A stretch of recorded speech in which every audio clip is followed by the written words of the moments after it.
हरे कृष्णा। श्रीमद् भगवत गीता यथारूप अध्याय क्रमांक 18। कल के सत्र में हमने चर्चा किया था कि किस प्रकार से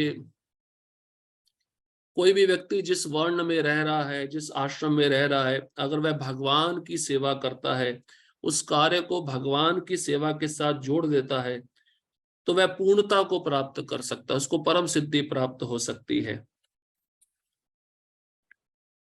भगवान कहते हैं कि अपने वृत्ति परक कार्य को करना चाहिए, चाहे वह कितना ही त्रुटिपूर्ण क्यों ना हो, कितना ही गलत क्यों ना हो, और अन्य किसी के कार्य को स्वीकार नहीं करना चाहिए, चाहे वह कितनी भी अच्छे प्रकार से हमारे कार्य से श्रेष्ठ क्यों ना हो, क्योंकि अपने अपने स्वभाव के अनुसार निर्दिष्ट कर्म कभी भी पाप से प्रभावित नहीं होता।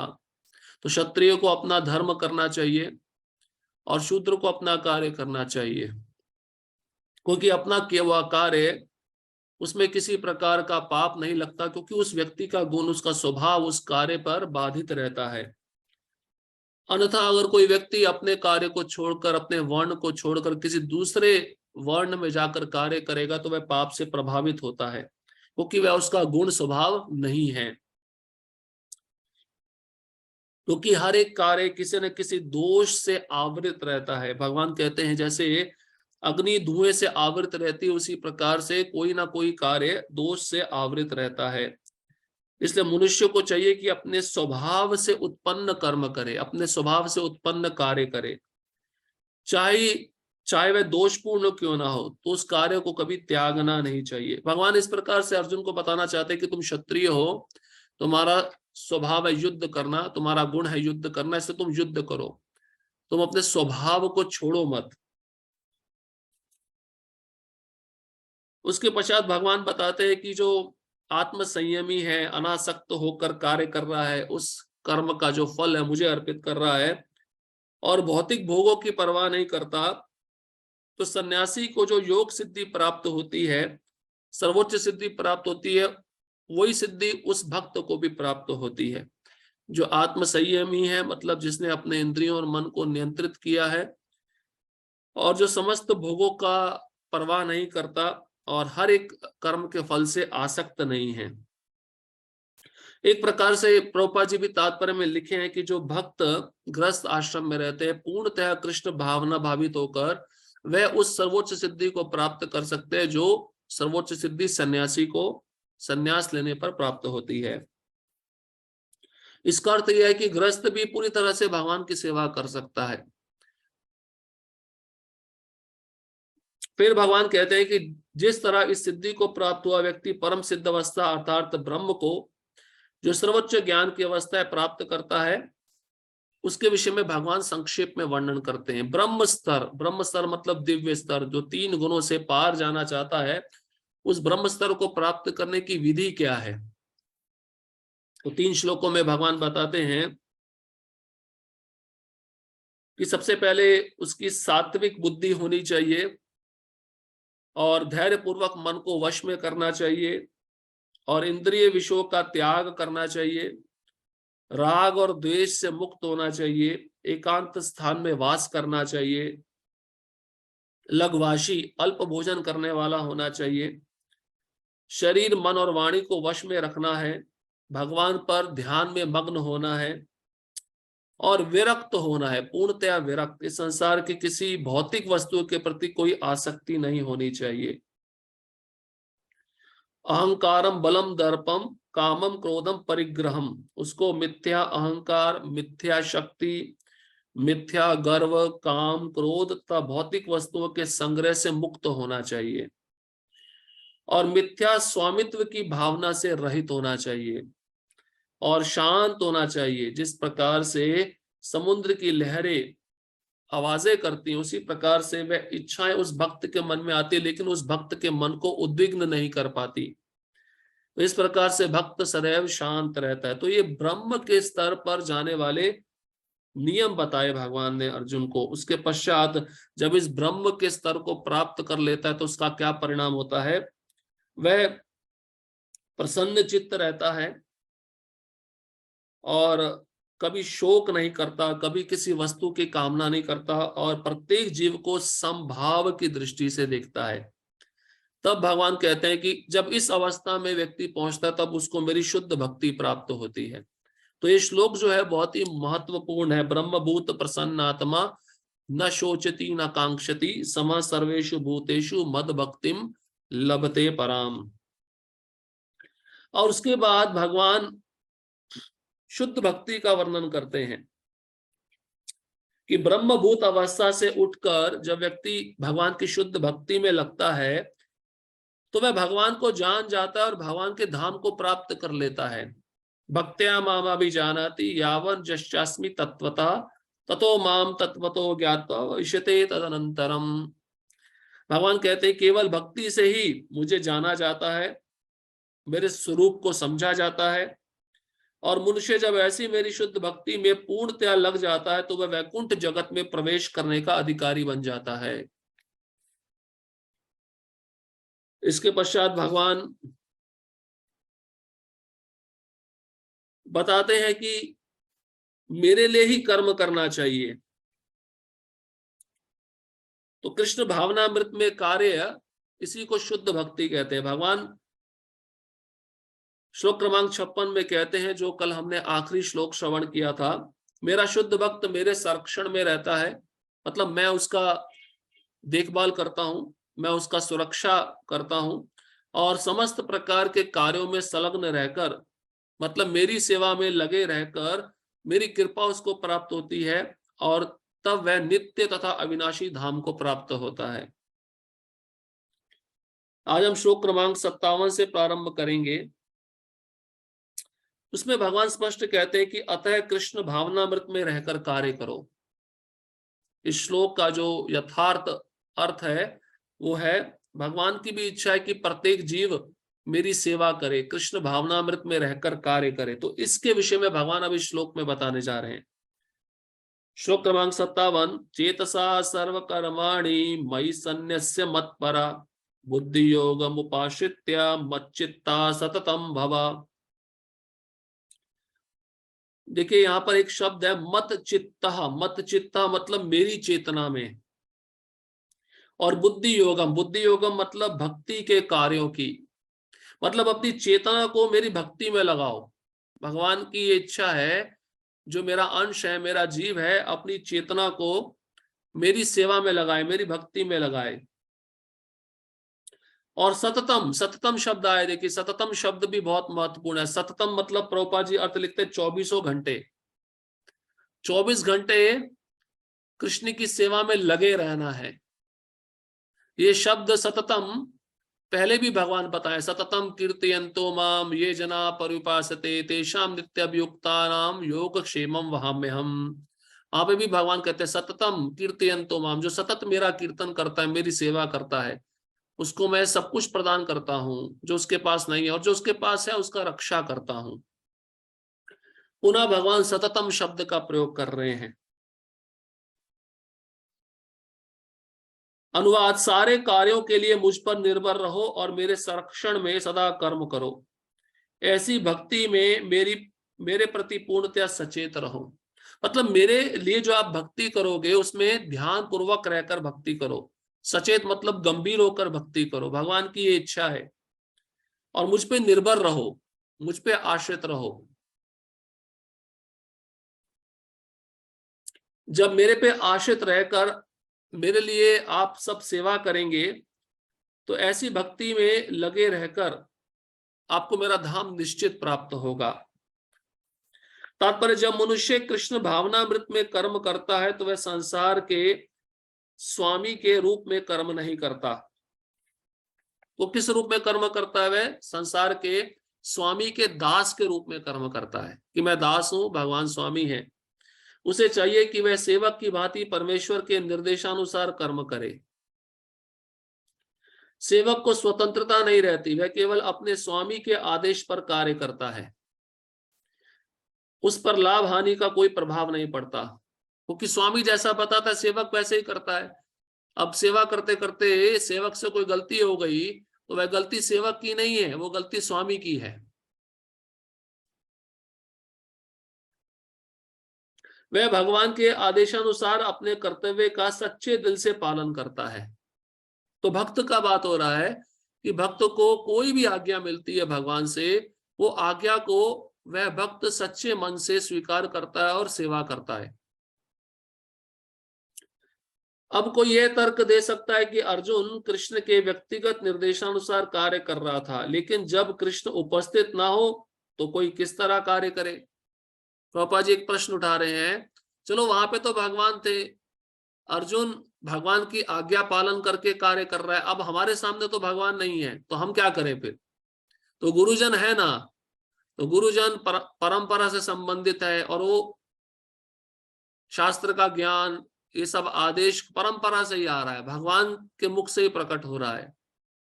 यदि कोई इस पुस्तक में दिए गए कृष्ण के निर्देश के अनुसार तथा कृष्ण के प्रतिनिधि के मार्गदर्शन में कार्य करता है तो उसका फल वैसा ही होगा। तो दो ऑप्शन है, प्रभुपाद जी कहते हैं, या तो इस भगवत गीता पुस्तक में कृष्ण जैसा बता रहे वैसा करो, नहीं तो कृष्ण के जो शुद्ध भक्त है, प्रामाणिक गुरु, उनके प्रतिनिधि, उन्होंने जैसा बताया वैसा करो, तो फल एक ही मिलेगा। क्यों? क्योंकि गुरु क्या कह रहे हैं? गुरु वही कह रहे हैं जो कृष्ण कहते हैं। इस श्लोक में मत्परः शब्द अत्यंत महत्वपूर्ण है। यह सूचित करता है कि मनुष्य जीवन में कृष्ण को प्रसन्न करने के लिए कृष्ण भावना भावित होकर कार्य करने के अतिरिक्त अन्य कोई लक्ष्य नहीं होता। तो मनुष्य जीवन मिला ही इसके लिए है, कृष्ण की सेवा करने के लिए। लक्ष्य भी कृष्ण होना चाहिए और लक्ष्य कृष्ण की सेवा भी होनी चाहिए और कृष्ण का धाम भी होना चाहिए, और कुछ भी नहीं करना है मनुष्य को। परीक्षित महाराज ने सुखदेव गोस्वामी को यह प्रश्न पूछा कि जो मरने वाला है, जो आसन्न मृत्यु के निकट है, उसको क्या करना चाहिए, उसका क्या कर्तव्य है? तो सुखदेव गोस्वामी कहते हैं उसके 3 कर्तव्य है। भगवान के लिए भगवान का श्रवण करे, भगवान का कीर्तन करे और भगवान का स्मरण करे, यही उसका कार्य है बस। तो इसका अर्थ यह नहीं होता है कि केवल जो मृत्यु के पास है उसी को ये 3 कार्य करने हैं। जिसने जन्म लिया है उसके लिए भी ये 3 कार्य हैं।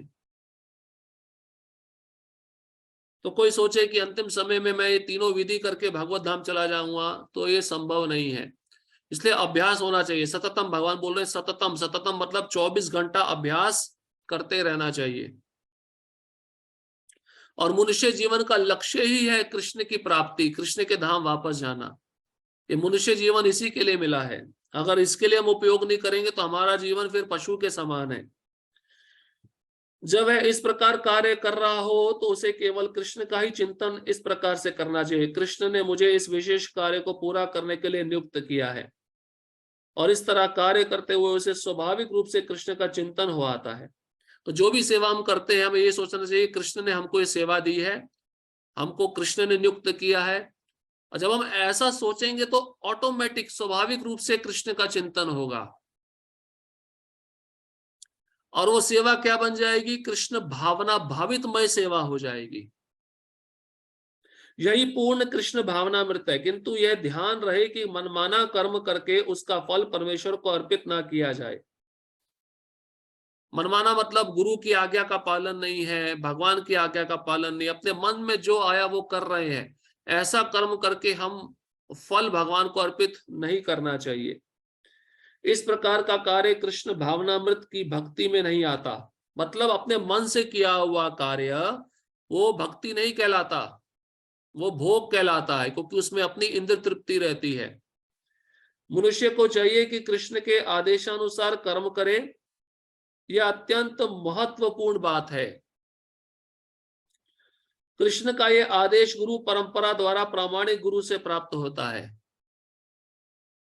तो कृष्ण का आदेश कैसे प्राप्त होगा? अभी कृष्ण तो उपस्थित नहीं है, लेकिन वाणी के रूप में भगवत गीता में है। अगर हम और प्रगति करना चाहते हैं तो कृष्ण के ऐसे शुद्ध भक्त को हमें खोजना होगा और उनके शरणागत होकर हमें सेवा करनी होगी। और जितना भी गुरु परंपरा में हमें आदेश मिलता है वो कृष्ण से ही आ रहा है। इसलिए गुरु जो कहते हैं वो कृष्ण से ही आ रहा है, कृष्ण ही बोल रहे हैं। इसलिए गुरु के वचनों को ध्यानपूर्वक सुनना चाहिए और उनकी आज्ञा पालन करने के लिए सदैव तत्पर रहना चाहिए, तैयार रहना चाहिए। अतएव गुरु के आदेश को जीवन का मूल कर्तव्य समझना चाहिए। गुरु मुख पद्म वाक्य चित्ते करिया एक आर ना करिया मने आशा का गुरु वंदना में भी हम गाते हैं। गुरु के मुख से निकला हुआ वचन यही सबसे श्रेष्ठ वाक्य है, इसी को मुझे पूरा करना है और मेरे मन में कोई दूसरी आशा नहीं है। यदि किसी को प्रामाणिक गुरु प्राप्त हो जाता है और वह निर्देशानुसार कार्य करता है तो कृष्ण भावना में जीवन की सिद्धि सुनिश्चित है। गुरु ने जैसा कहा अगर हम वैसा ही कर रहे हैं यथा रूप में तो हम निश्चित सिद्धि प्राप्त करेंगे। इसका अर्थ है निश्चित हम कहाँ जाएंगे? भगवान के धाम वापस जाएंगे। तो इस प्रकार से भगवान चाहते हैं कि मेरे जो भक्त हैं, जो मेरा अंश है जीव, वो मुझ पे निर्भर रहे और सतत मेरी सेवा करे पूर्ण सचेत होकर, तब वह मेरे धाम में प्रवेश कर सकता है। अब श्लोक क्रमांक 58 में कृष्ण भावनामृत में कार्य करने का परिणाम क्या है? जब हम भक्ति में सेवा करते हैं तो क्या परिणाम होता है, क्या रिजल्ट निकलता है? और साथ ही साथ भगवान उसी श्लोक में दूसरा पार्ट भी बता रहे हैं, अगर कोई भक्ति भावना से कर्म नहीं करता, अहंकार वश होकर कर्म करता है, तो उसका क्या परिणाम होता है। दोनों परिणाम बता रहे हैं भगवान। मतलब मेरी भक्ति, मेरी चेतना में युक्त होकर अगर आप सेवा करते हो तो आपको क्या मिलेगा, क्या परिणाम होगा। और अगर मेरी भक्ति से युक्त होकर सेवा नहीं करते हो, मिथ्या अहंकार के अनुसार कर्म करते हो, तो तब क्या परिणाम होगा। श्लोक क्रमांक 58, मत चित्ता सर्व दुर्गाणी मत प्रसादात् तरिष्यसि अत चेत्वा अहंकारं शोष्यसि विनंक्ष्यसि। यदि तुम मुझसे एक भावना भावित होगे तो मेरी कृपा से तुम बद्ध जीवन के सारे अवरोधों को लांघ जाओगे। भगवान क्या कहते हैं, अगर मेरी भक्ति करोगे, मेरी सेवा करोगे, तो मेरी कृपा से तुम इस बद्ध जीवन को पार करके मेरे धाम में आ जाओगे। और दूसरा नेगेटिव रिजल्ट क्या है, जो भगवान की भक्ति नहीं करते, अहंकारवश कार्य करते हैं, उनका क्या परिणाम है। लेकिन यदि तुम मिथ्या अहंकारवश ऐसी चेतना में कर्म नहीं करोगे और मेरी बात नहीं सुनोगे तो तुम विनष्ट हो जाओगे। ये भगवान अर्जुन को स्पष्ट कह रहे हैं। अर्जुन के लिए नहीं, हम सबके लिए भी ये बात बता रहे हैं भगवान कि अगर मेरी सेवा की, मुझ पे आश्रित रहकर, तो मेरी कृपा प्राप्त होगी। और मेरी कृपा क्या है, 3 गुणों को पार करके मेरे धाम में वापस आ जाओगे। और मेरे चेतना युक्त होकर कार्य नहीं किया, अहंकारवश कार्य किया, तो तुम्हारा जीवन विनष्ट हो जाएगा। विनष्ट हो जाएगा मतलब इसी इस भौतिक संसार में सड़ते रहोगे, जन्म मृत्यु के चक्र में घूमते रहोगे। तात्पर्य है, पूर्ण कृष्ण भावना भावित व्यक्ति अपने अस्तित्व के लिए कर्तव्य करने के विषय में आवश्यकता से अधिक उद्विग्न नहीं रहता। जो मूर्ख है वह समस्त चिंताओं से मुक्त कैसे रहे, इस बात को नहीं समझ सकता। जो व्यक्ति कृष्ण भावनामृत में कर्म करता है, भगवान कृष्ण उसके घनिष्ठ मित्र बन जाते हैं। भगवान चैत्य गुरु के रूप में रहते हैं। जब कोई भक्त गंभीर है, भक्ति करता है, तो कोई भी अड़चन उस भक्त के जीवन में आती है तो भगवान उसको मदद करते हैं मित्र के रूप में। इसलिए प्रभुपाद जी लिख रहे हैं, घनिष्ठ मित्र के रूप में भगवान सदैव हमारे साथ है, अगर हम भगवान की आज्ञा का पालन कर रहे हैं। और मूर्ख व्यक्ति जो चिंताओं से मुक्त होना चाहता है, उसको समझ में नहीं आता कि चिंताओं से मुक्त कैसे हुआ जाए, क्योंकि उसके अंदर मिथ्या अहंकार रहता है। वह सोचता है मैं कर रहा हूं। अब भगवान देखिए क्या करते हैं अपने मित्र के लिए। प्रभुपाद जी अगली पंक्ति में बताते हैं, वे सदैव अपने मित्र की सुविधा का ध्यान रखते हैं, अपने भक्त का ध्यान रखते हैं, उसको क्या चाहिए क्या नहीं चाहिए। और जो मित्र 24 घंटे उन्हें प्रसन्न करने के लिए निष्ठापूर्वक कार्य में लगा रहता है, वे उसको आत्मदान कर देते हैं। प्रभुपाद जी कहते हैं कि जो भक्त 24 घंटे सतत उनकी सेवा में लगा, उनका चिंतन करते हुए, भगवान स्वयं को दान दे देते हैं, उस भक्त को स्वयं को दे देते हैं। मतलब स्वयं को दे देते हैं मतलब उनके दास बन जाते हैं भगवान। जैसे अम्बरीश महाराज थे, अम्बरीश महाराज की नवदा भक्ति कैसी थी। अम्बरीश महाराज सारी इंद्रियों से भक्ति करते थे, भगवान ने क्या किया? भगवान ने अपना सुदर्शन चक्र दे दिया, मतलब भगवान दास बन गए। और आप देखें भागवतम के 9वें स्कंद में जब दुर्वासा मुनि वैकुंठ पहुंचते हैं और भगवान नारायण और दुर्वासा मुनि का वार्तालाप होता है, तो भगवान नारायण दुर्वासा मुनि को क्या कहते हैं? अहम भक्त पराधीनो, मैं भक्त के अधीन हूं, मैं भक्त का दास हूं। तो वही बात प्रभुपाद जी यहाँ पे लिख रहे हैं। प्रभुपाद जी कहते हैं जो भक्त 24 घंटे कृष्ण की सेवा में लगा है, भगवान अपने को बेच देते हैं, उसको बेच देते हैं, मतलब भगवान उसके दास बन जाते हैं। फिर वह भक्त जैसा बताएगा भगवान को वैसा ही करना पड़ेगा। आत्मदान का अर्थ है भगवान स्वयं को दे देते हैं, उनके पास अभी इससे बड़ी कोई वस्तु ही नहीं है देने के लिए। अतएव किसी को अध्यात्म बुद्धि के मिथ्या अहंकार में नहीं बह जाना चाहिए। उसे झूठे ही यह नहीं सोचना चाहिए कि वह प्रकृति के नियमों से स्वतंत्र है या कर्म करने के लिए मुक्त है। वह पहले से कठोर भौतिक नियमों के अधीन है, लेकिन जैसे ही वह कृष्ण भावना भावित होकर कर्म करता है तो वह भौतिक दुश्चिंताओं से मुक्त हो जाता है। तो प्रभुपाद जी कहते हैं हमें यह सोचकर कर्म नहीं करना चाहिए कि हम स्वतंत्र हैं, हमारे मन में जो आएगा हम वही कार्य करेंगे। हम प्रकृति के कठोर नियमों के अधीन हैं, उन प्रकृति के नियमों के वश में हैं, हम स्वतंत्र नहीं हैं।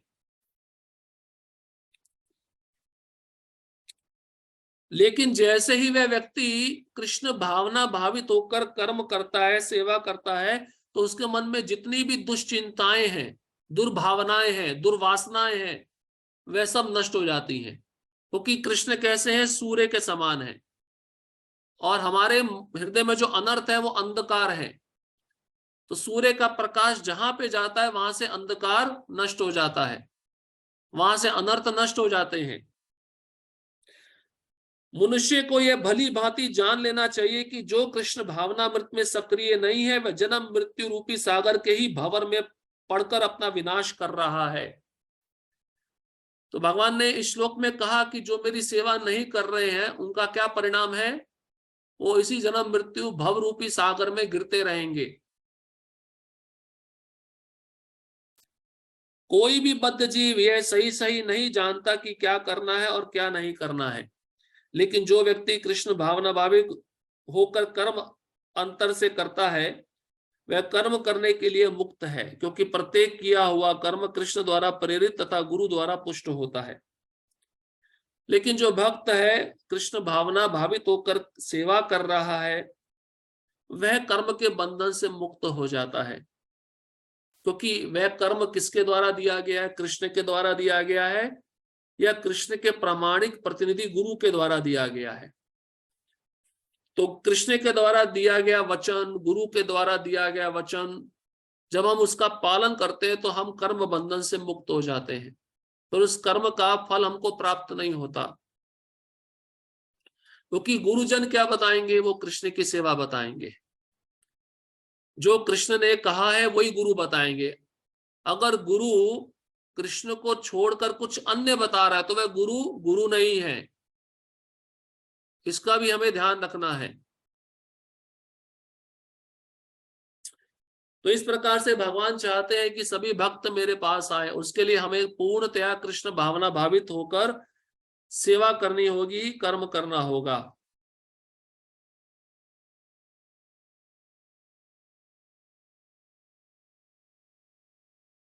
अब श्लोक क्रमांक 49 भगवान इसमें कहते हैं व्यक्ति अपने स्वभाव के अनुसार ही कार्य करता है। तो जो उसका स्वभाव होगा, जो उसका गुण होगा, उसके अनुसार वह कार्य करेगा। अब भगवान देखिए श्लोक में स्पष्ट अर्जुन को कहेंगे, अगर तुम युद्ध नहीं करते हो, मैंने जो बताया उसके अनुसार नहीं चलते हो, तो तुम कुमार्ग पर जाओगे, मतलब गलत रास्ते पे जाओगे। इसका मतलब जो भक्ति को छोड़कर अन्य मार्ग अपनाया हुआ है वो कुमार्ग है, वो गलत मार्ग है, वो हमको जन्म मृत्यु के चक्र में डालने वाला है। श्लोक क्रमांक 49 यद अहंकारमाश्रित्य नायोत्स्य इति मन्यसे मिथ्येष व्यवसायस्ते प्रकृतिस्त्वाम नियोक्ष्यति। यदि तुम मेरे निर्देशानुसार कर्म नहीं करते और युद्ध में प्रवृत्त नहीं होते हो तो तुम कुमार्ग पर जाओगे, तुम्हें अपने स्वभाववश युद्ध में लगना होगा। अर्जुन क्षत्रिय है और क्षत्रिय के अंदर रजोगुण होता है और भगवान चाहते हैं कि अर्जुन युद्ध करे, इसलिए भगवान कहते हैं अगर तुम मेरे निर्देशानुसार कार्य नहीं करोगे, तो ये बात शिष्य पे भी लागू होती है। शिष्य जो गुरु से आज्ञा स्वीकार करता है, अगर वह गुरु की आज्ञा का पालन नहीं करता तो वो भी विनष्ट हो जाएगा, वो भी कुमार्ग पे चला जाएगा। कौन? वो शिष्य जो गुरु की आज्ञा का पालन नहीं कर रहा। तो भगवान चाहते हैं अर्जुन युद्ध करे, क्योंकि अर्जुन क्षत्रिय है, उसका धर्म है युद्ध करना, और ये जो युद्ध है वो धर्म की स्थापना के लिए है। इसलिए भगवान कहते हैं अगर युद्ध नहीं करोगे तो कुमार्ग पे जाओगे, तुम्हारा जो स्वभाव है उस स्वभाव के अनुसार तुम्हें युद्ध में लगना होगा। तात्पर्य, अर्जुन एक सैनिक था और क्षत्रिय स्वभाव लेकर जन्मा था,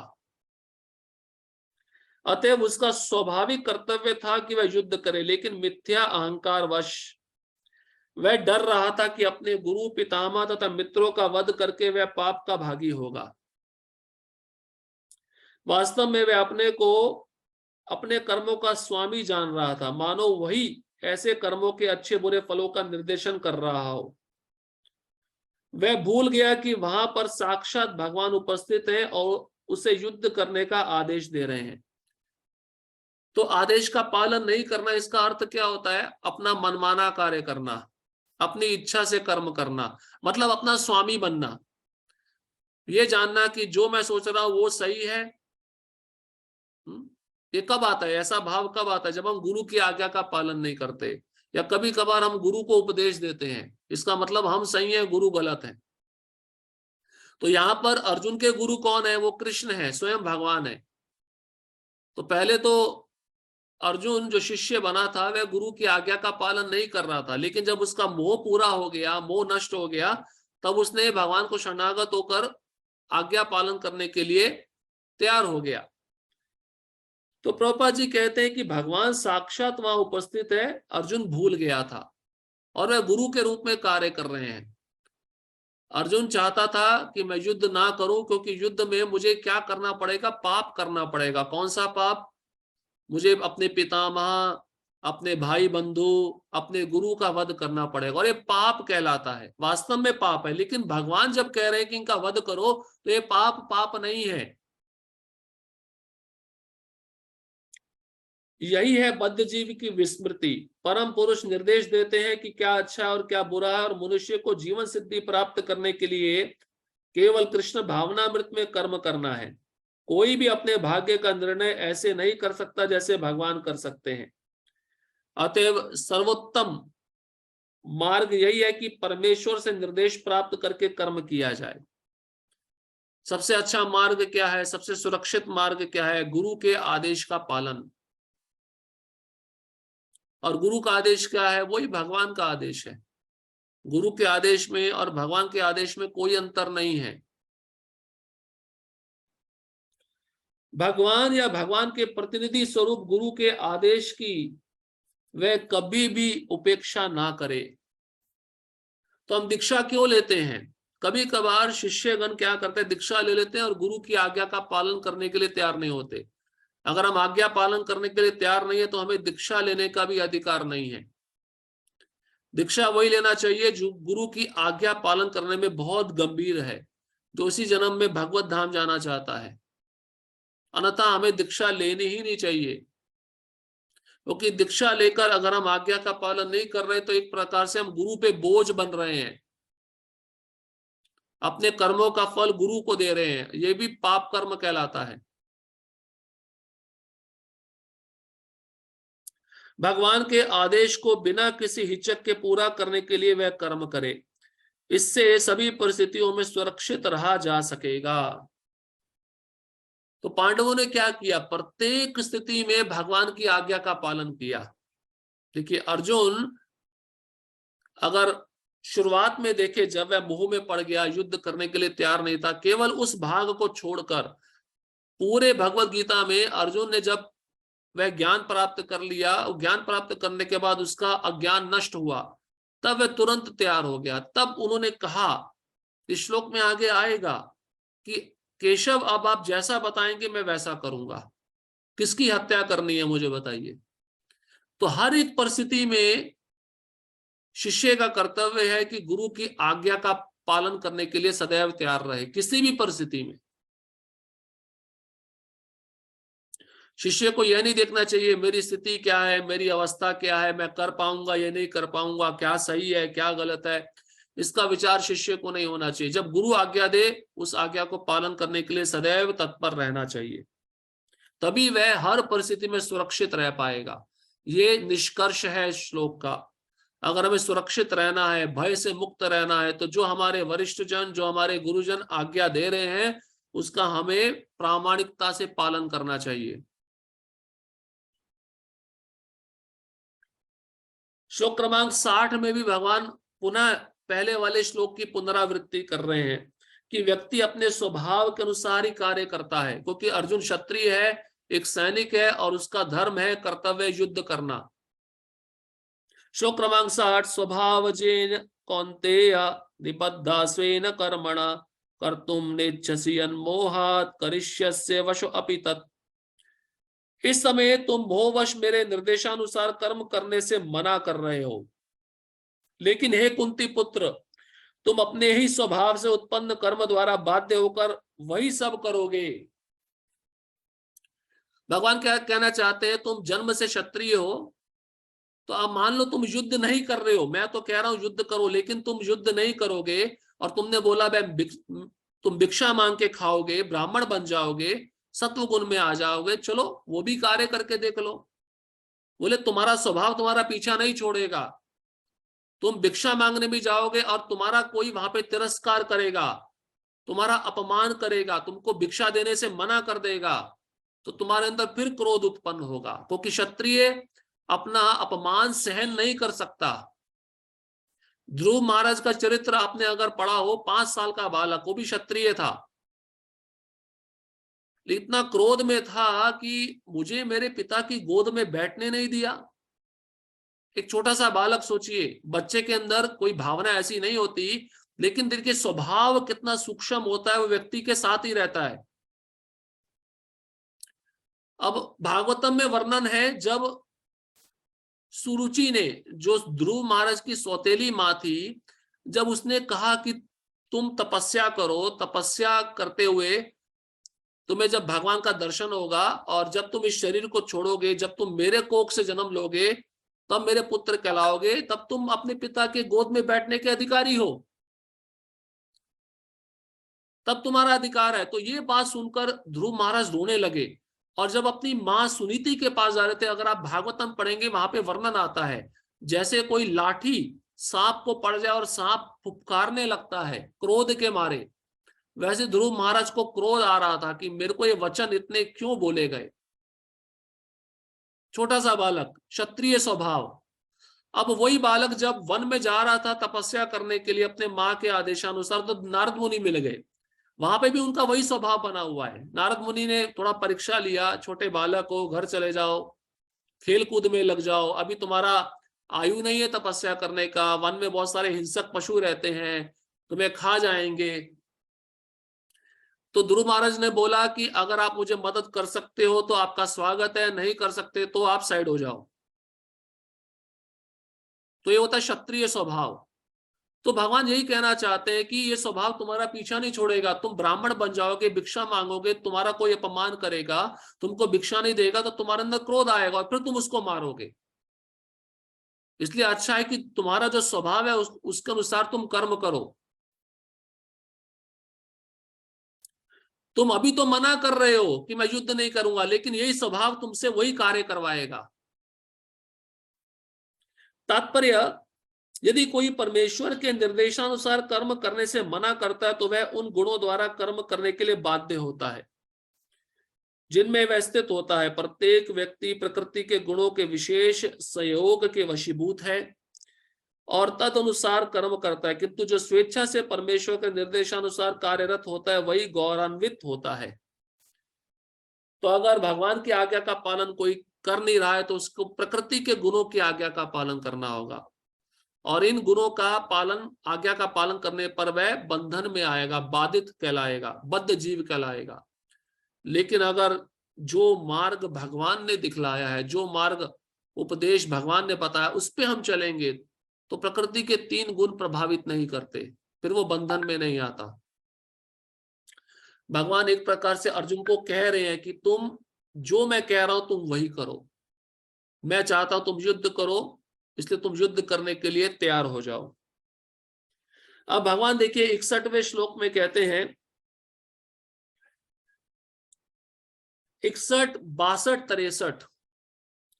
अब गुह्यतर ज्ञान है, पहले हमने गुह्य ज्ञान सुना, गुह्य ज्ञान 55 श्लोक क्रमांक 55 से शुरू हुआ था, गुह्य ज्ञान, क्षमा करिए 49 से 55 तक गुह्य ज्ञान था, ब्रह्म स्तर। अब भगवान गुह्यतर ज्ञान बता रहे हैं, श्लोक क्रमांक 61, 62, 63, 3 श्लोकों में गुह्यतर ज्ञान मतलब परमात्मा की शरण में जाना। कैसे जाता है व्यक्ति परमात्मा की शरण में? श्लोक क्रमांक 61, ईश्वर सर्वभूतानां हृदय अर्जुन तिष्ठति भ्रामयन् सर्वभूतानि यंत्रारूढ़ानि मायया। हे अर्जुन, परमेश्वर प्रत्येक जीव के हृदय में स्थित है और भौतिक शक्ति से निर्मित यंत्र में सवार की भांति बैठे समस्त जीवों को अपनी माया से घुमा भरमा रहे हैं। तो भगवान क्या कहते हैं? शरीर क्या है? एक यंत्र है। यंत्र, यंत्र मतलब मशीन जिसमें हम बैठे हैं। जैसे गाड़ी एक यंत्र है, मशीन है, उसमें ड्राइवर बैठकर गाड़ी चलाता है, तो इस यंत्र को, गाड़ी को चलाने वाला ड्राइवर कौन है? आत्मा। आत्मा इसको चला रहा है, लेकिन निर्देश किसका मिल रहा है? परमात्मा का मिल रहा है। और भगवान कहते हैं मैं सबके हृदय में बैठा हूं। ईश्वर सर्वभूतानाम, भूतानाम मतलब सबके हृदयों में। और कहां बैठा हूं? देखो यहां पे भगवान बता भी रहे कहां बैठा हूं, कौन सा स्थान है मेरा?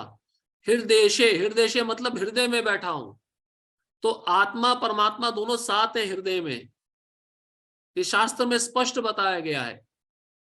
तिष्ठति मतलब रहता हूं, तिष्ठति मतलब कभी भी उस स्थान को मैं छोड़ता नहीं हूं। जब ये शरीर छूट जाता है तब उस स्थान को छोड़ के मैं दूसरे शरीर में चला जाता हूं आत्मा के साथ। सदैव रहता हूं, मैं कभी उस जीव का साथ नहीं छोड़ता, लेकिन उस शरीर में रहकर आत्मा के द्वारा मैं उस यंत्र को घुमा रहा हूं। कैसे घुमा रहा हूं? 84 लाख योनि में घुमा रहा हूं। देखो भगवान का यंत्रणा देखो, यहाँ का एक पायलट एक विमान उड़ाता है और विमान एक देश से दूसरे देश लेके जाता है और बड़ा खुश होता है, मैंने बहुत बड़ा कार्य कर लिया। लेकिन भगवान की माया पूरे ब्रह्मांड में घुमा रही है। एक हवाई जहाज है, ये शरीर एक विमान है, और इसमें जो पायलट है वो आत्मा है, निर्देश करने वाला परमात्मा है। तो भगवान भौतिक प्रकृति की मदद से इस विमान रूपी शरीर को 84 लाख योनि में घुमा रहे हैं पूरे ब्रह्मांड में। तात्पर्य, अर्जुन परम ज्ञाता ना था। अर्जुन कौन है? जीव है ना, इसलिए उसको पूरा ज्ञान नहीं है। और लड़ने या ना लड़ने का उसका निर्णय उसके शूद्र विवेक तक सीमित था। हाँ, क्योंकि हर एक व्यक्ति की अपनी बुद्धि होती है, वो अपनी बुद्धि का वापर, अपनी बुद्धि का उपयोग कैसे करेगा उस पर निर्भर करता है। भगवान कृष्ण ने उपदेश दिया कि जीवात्मा व्यक्ति ही सर्वे सर्वा नहीं है। आत्मा ही सब कुछ नहीं है, आत्मा के ऊपर एक परमात्मा बैठा है। भगवान या स्वयं कृष्ण अंतर्यामी परमात्मा रूप में हृदय में स्थित होकर जीव को निर्देश देते हैं। निर्देश देते हैं ना, तो ऐसा अगर वो भक्त भक्ति चाहता है तो भगवान उसको आदेश देंगे, मेरा सत्संग हो रहा है उधर चले जाओ, आज मेरी कथा होने वाली है उधर चले जाओ, आज भक्ति शास्त्री का कक्षा होने वाला है उसमें आ जाओ। अब जो भगवान को भूलना चाहता है तो भगवान बोलेंगे आज शेयर मार्केट में इतना पैसा लगने वाला है, आज तुम माला माल हो जाओगे, अपना पैसा उधर लगा दो। निर्देश देखो भगवान दे रहे, लेकिन इच्छा जीव की है, इसको समझना चाहिए। क्योंकि वो जीव ही भूलना चाहता है। तो भगवान बोलते हैं ठीक है, मैंने ऐसा सुख सुविधा बना के रखा है, तुम मुझे भूलना चाहते हो तो सदैव तुम भूले रहो, और सदैव कोई मेरा चिंतन करना चाहता है तो मैं उसको अपने भक्तों का संग दे देता हूं।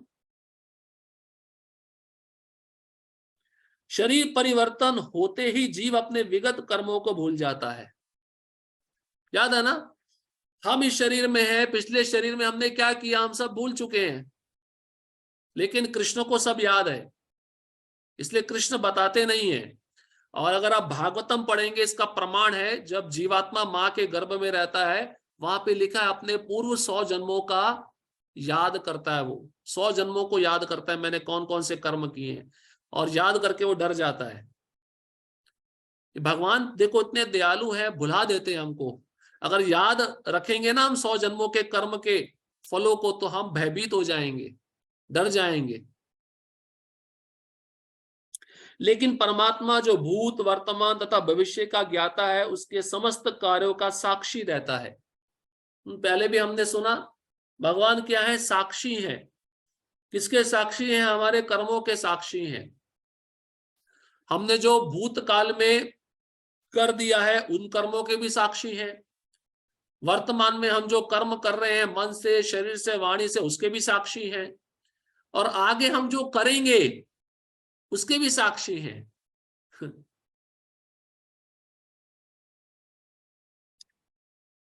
अतएव जीवों के सभी कार्यों का संचालन इसी परमात्मा द्वारा होता है। ये परमात्मा कौन है? ये क्षीरोदकशाही विष्णु है, इसको भी समझ लीजिए। ये क्षीरोदकशाही विष्णु क्षीर सागर में रहते हैं, दूध के सागर में। इसी ब्रह्मांड में एक स्थान है जिसको श्वेत द्वीप कहते हैं, श्वेत द्वीप।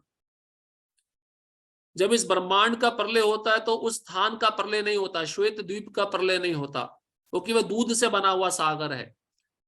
उसमें भगवान क्षीरोदकशाही विष्णु रहते हैं, और यही परमात्मा है जो सबके हृदयों में है, चतुर्भुज रूप में।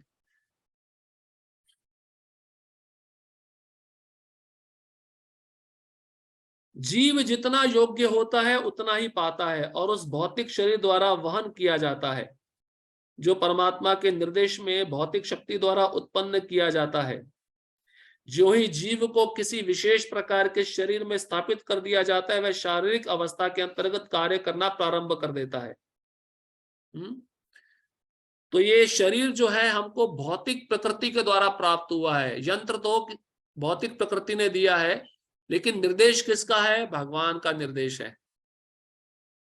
जैसे टाटा मोटर वाला है, वहां पे इंजीनियर होते हैं जो गाड़ी बनाते हैं, वो गाड़ी बनाने के जो उपकरण है, जो जड़ पदार्थ है, वो तो इसी संसार में मिल जाते, लेकिन बुद्धि जो है वो भगवान बनाने के लिए उस व्यक्ति के दिमाग में दे रहा है।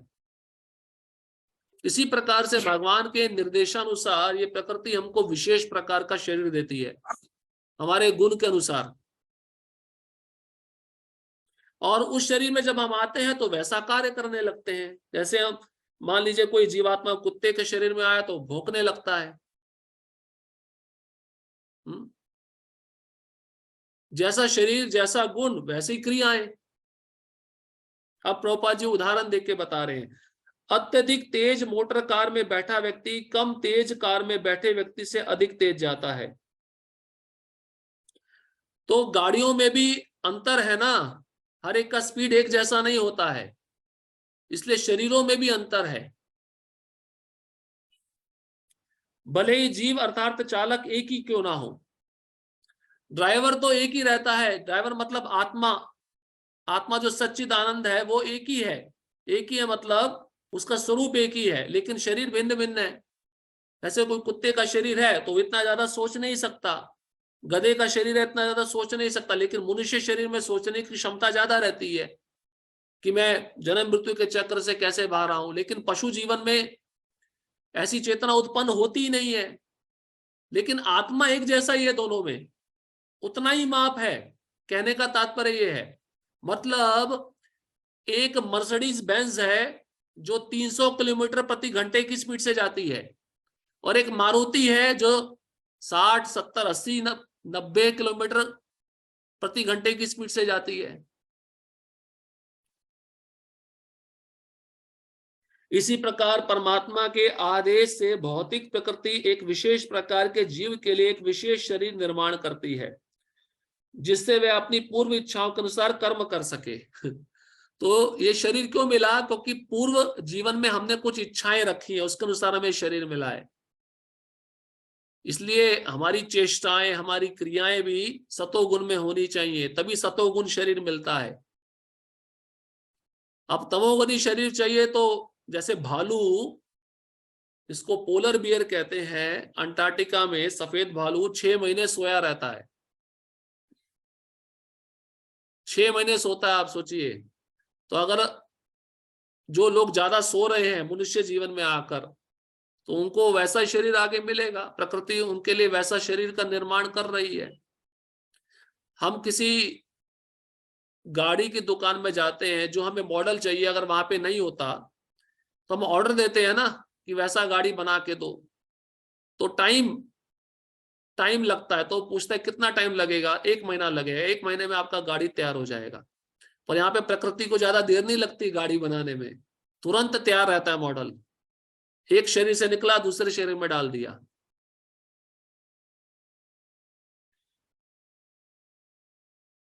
तो ये शरीर जो कर्म कर रहा है, इसमें जो इच्छाएं हैं पूर्व जन्मों की इच्छाएं हैं, लेकिन हम भाग्यशाली है, अब उन इच्छाओं को खत्म करने का वक्त आ गया है। इसलिए भक्ति करके हम उन भौतिक इच्छाओं को समाप्त करके भगवत धाम जाने का तैयारी हमें करना चाहिए। जीव स्वतंत्र नहीं होता। मनुष्य को यह नहीं सोचना चाहिए कि वह भगवान से स्वतंत्र है। व्यक्ति तो सदैव भगवान के नियंत्रण में रहता है, अतः उसका कर्तव्य है कि वह शरणागत हो, और अगले श्लोक का यही आदेश है। शरणागति जब तक नहीं होगी तब तक हम भगवत धाम नहीं जा सकते। शरणागति क्या है? बहुत सिंपल भाषा में बताया गया है। शरणागति मतलब गुरु के आदेश का पालन यथापूर्वक, उसको कहते हैं शरणागति। शरणागति का यह अर्थ नहीं है कि पूरा दंडवत लगा दिया, साष्टांग में शरणागत हो गया, इसको शरणागति नहीं कहते।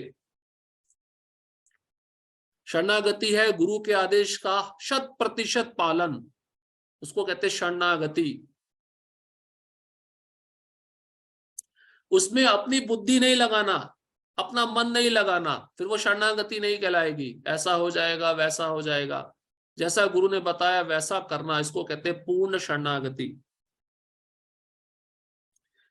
अब भगवान गुह्यतर ज्ञान का दूसरा श्लोक बता रहे हैं कि शरणागत कैसे हुआ जाए परमात्मा को। श्लोक क्रमांक 62, तमेव शरणं गच्छ सर्वभावेन भारत तत्प्रसादात् पराम शांतिम स्थानम प्राप्यसि शाश्वतम। हे भारत, सब प्रकार से उसी की शरण में जाओ, उसकी कृपा से तुम परम शांति को तथा परम नित्य धाम को प्राप्त करोगे। तो भगवान स्पष्ट कहते हैं, मैं परमात्मा रूप में सबके हृदय में रहता हूं, उस परमात्मा की शरण में जाओ, उनकी कृपा से तुमको शांति मिलेगी और उनका नित्य धाम भी मिलेगा। तात्पर्य, अतएव जीव को चाहिए कि प्रत्येक हृदय में स्थित भगवान की शरण ले। अब ये शिरोदकशाही विष्णु के बारे में बताया जा रहा है, जो परमात्मा है सबके हृदय में। वो किसका विस्तारित रूप है? वो कृष्ण का ही विस्तारित रूप है। उनका शरणागति मतलब कृष्ण को शरणागत होना। भगवान इस तरह से कह रहे हैं, इससे इस संसार के समस्त प्रकार के दुखों से छुटकारा मिल जाएगा। ऐसी शरण पाने से मनुष्य न केवल इस जीवन के सारे कष्टों से छुटकारा पा सकेगा, अपितु अंत में वह परमेश्वर के पास पहुंच जाएगा। तो भगवान के शरणागत होकर भक्ति करने का अर्थ है सारे दुखों से छुटकारा, शांति की प्राप्ति और भगवान के धाम वापस जाना।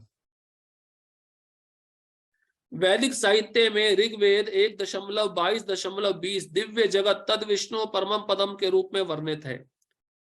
चूंकि सारी सृष्टि ईश्वर का राज्य है, अतएव इसकी प्रत्येक भौतिक वस्तु वास्तव में आध्यात्मिक है, लेकिन परमम पदम विशेषतया नित्य धाम को बताता है, जो आध्यात्मिक आकाश या वैकुंठ कहलाता है। तो जो ब्राह्मण दीक्षित भक्त हैं, जब वो पुजारी सेवा करने के लिए गर्भगृह में जाते तो उससे पहले मंत्र बोला जाता है, ओम तद विष्णु परमं पदम सदा पश्यन्ति सूर्या दिवि व चक्षुराततम तद विप्रासो विपंजवो जागृम वासा समिंदते विष्णुर्यत् परमं पदम। इसका क्या अर्थ है? परमं पदम मतलब भगवान का धाम, ब्राह्मण जो होते हैं उनका लक्ष्य केवल भगवान का धाम रहता है, और वो वैकुंठ जगत है जहां पे जाकर व्यक्ति संसार में पुनः वापस नहीं आता, और ये धाम सदैव चमकता रहता है। जैसे इस संसार में सूर्य चमकता है, वैसे ही पूरे ब्रह्मांड में, अनंत कोटि ब्रह्मांडों में, आध्यात्मिक भौतिक जगत में वैकुंठ धाम चमकता रहता है। और उस धाम में जब व्यक्ति जाता है तो वापस नहीं आता, इसलिए इस धाम को परमम पदम भी कहते हैं। परमम मतलब श्रेष्ठ, पदम मतलब वहां पे प्रवेश करना। भगवत गीता के 15वें अध्याय में कहा गया, सर्वस्य चाहम हृदय सन्निविष्ट। अभी हमने पढ़ा, भगवान प्रत्येक जीव के हृदय में स्थित है, अतएव इस कथन की मनुष्य अंतः स्थित परमात्मा की शरण ले का अर्थ है कि वह भगवान कृष्ण की शरण ले। देखिए प्रभुपाद जी भी कहती है, परमात्मा की शरण लेना मतलब कृष्ण की शरण लेना। कृष्ण को पहले ही अर्जुन ने परम स्वीकार कर लिया है। 10वें अध्याय में उन्हें परम ब्रह्म, परम धाम के रूप में स्वीकार किया जा चुका है। अर्जुन ने कृष्ण को भगवान तथा समस्त जीवों के परम धाम के रूप में स्वीकार कर रखा है। इसलिए नहीं कि यह उसका निजी अनुभव है, वरन इसलिए कि नारद, असित, देवल, व्यास जैसे महापुरुष इसके प्रमाण हैं। तो हमने पहले भी सुना कि अर्जुन ने भी कृष्ण को भगवान, परम भगवान के रूप में स्वीकार किया। अब इसका अर्थ यह नहीं कि वह भगवान है, लेकिन वो प्रमाण भी बताते हैं। असित, देवल, नारद, व्यास, इन सब ने भी आपको भगवान के रूप में स्वीकार किया है, इसलिए मैं भी स्वीकार करता हूं। और आपने वो सब क्रियाएं की हैं जो दर्शाता है कि आप षड ऐश्वर्य पूर्ण है, इसलिए आप परम भगवान है, पूर्ण पुरुषोत्तम भगवान है। अब भगवान एक तरह से अर्जुन को स्वतंत्रता दे रहे हैं अगले श्लोक में। मैंने तुमको ज्ञान बता दिया, अब तुम्हारे मन में जो इच्छा है वो करो। इसका मतलब क्या है? भगवान भी किसी के साथ जबरदस्ती नहीं करते। इसका मतलब जीव को स्वतंत्रता है। जैसे कोई विद्यार्थी है, अब टीचर बैठे, टीचर पढ़ा रही है, शिक्षक पढ़ा रहा है, अब उसकी इच्छा नहीं सुनने की, वो बहाना लगा के बाहर चला जाएगा, शिक्षक उसको रोकेगा थोड़ी ना। हमारी इच्छा होती है ना, हम सत्संग में आए या ना आए, हाँ, हमारी इच्छा होती है। अगर सच में आप शुद्ध भक्त हो तो सदैव आपकी इच्छा रहेगी आने की, भगवान वैसी इच्छा आपके अनुकूल बना देंगे। अब भगवान अर्जुन के साथ भी देखिए, क्यों? अर्जुन जीवात्मा है, अर्जुन भगवान का अंश है। एक पिता अपने पुत्र को स्वतंत्रता देता है, लेकिन जब पुत्र उस स्वतंत्रता का दुरुपयोग करता है तब पिता के द्वारा उस पुत्र को दंड दिया जाता है। अब भगवान बता रहे हैं कि देखो, तुम्हारी जो इच्छा है तुम करो, जो कुछ तुमने पूछा था मैंने सब बता दिया, ये गुह्यतर ज्ञान मैंने बता दिया है। श्लोक क्रमांक 63, इति ते ज्ञानमाख्यातम गुहाद गुह्यतरम मया विमृश्येत दशेषेण यथेच्छसि तथा कुरु। देखो भगवान कहते हैं यत यथेच्छसि तथा कुरु, जो तुम्हारी इच्छा है वैसा करो। इस प्रकार मैंने तुम्हें गुह्यतर ज्ञान बतला दिया, इस पर पूरी तरह से मनन करो और तब जो चाहो सो करो। लेकिन करना है नहीं करना है उससे पहले तुम मनन करो, मैंने क्या बताया उसका चिंतन करो, और फिर तुम्हारे लिए जो अच्छा है वो करो। मैं तुमको प्रभाव, तुमको फोर्स नहीं कर रहा, तुमको प्रेशराइज नहीं कर रहा।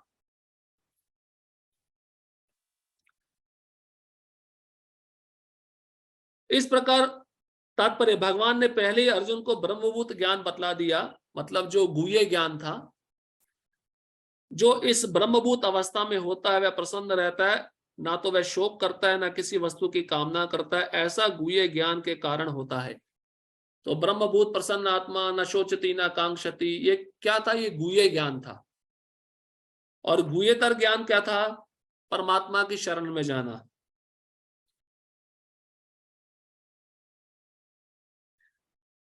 कृष्ण परमात्मा का ज्ञान भी प्रकट करते हैं, यह ब्रह्म ज्ञान भी है लेकिन यह उससे श्रेष्ठ है। ब्रह्म ज्ञान मतलब आत्मा का ज्ञान, लेकिन उससे श्रेष्ठ क्या है? परमात्मा का ज्ञान। जब जीवात्मा अपना संबंध भगवान के साथ समझ लेता है तो ये श्रेष्ठ ज्ञान है, ब्रह्म ज्ञान से भी श्रेष्ठ ज्ञान है। पहले वाला गुह्य ज्ञान, दूसरा गुह्यतर ज्ञान, जो गुह्य ज्ञान से श्रेष्ठ होता है। यहां पर यथेच्छसि तथा कुरु, जैसी इच्छा हो वैसा करो। यह सूचित करता है कि ईश्वर जीव की यत् किंचित स्वतंत्रता में हस्तक्षेप नहीं करता। एक बच्चा खेल रहा है बाहर और खेलते खेलते बहुत देर हो गया, तो माँ ने बोला पढ़ लो। अब वो बच्चा नहीं मान रहा है तो फिर माँ को जबरदस्ती करना पड़ता ना, तब तो हस्तक्षेप करना ही पड़ता है, क्योंकि वो बच्चे के हित के लिए है। लेकिन जब बच्चा पूरा होमवर्क कर लेता है, पूरा पढ़ाई लिखाई कर लेता है, तब माँ उसको नहीं रोकती, उसमें हस्तक्षेप नहीं करती। तो भगवान भी देखिए यहां पर जीवात्मा के स्वतंत्रता में कोई हस्तक्षेप नहीं करते। भगवत गीता में भगवान ने सभी प्रकार से यह बतलाया है कि कोई अपनी जीवन दशा को किस प्रकार अच्छी बना सकता है। ये ज्ञान दिया ना भगवान ने कि हम मनुष्य जीवन कैसे अच्छा बना सकते हैं, कैसे नीति नियमों का पालन कर सकते हैं। अर्जुन को उनका सर्वश्रेष्ठ उपदेश ये है कि हृदय में आसीन परमात्मा की शरणागत हुआ जाए। सही विवेक से मनुष्य को परमात्मा के आदेशानुसार कर्म करने के लिए तैयार होना चाहिए। इससे मनुष्य निरंतर कृष्ण भावनामृत में स्थित हो सकेगा, जो मानव जीवन की सर्वोच्च सिद्धि है।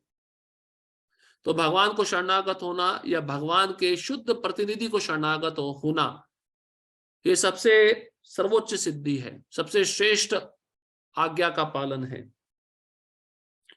और मनुष्य को इसके लिए सदैव तैयार रहना चाहिए। जब मनुष्य अपने गुरु के आज्ञा का पालन करता है तो वह सदैव कृष्ण भावना भावित रहता है, सदैव कृष्ण के विचारों में निमग्न रहता है। अर्जुन को भगवान प्रत्यक्षता युद्ध करने का आदेश दे रहे हैं। भगवत शरणागत होना जीवों के सर्वाधिक हित में है। हित में है या नहीं है?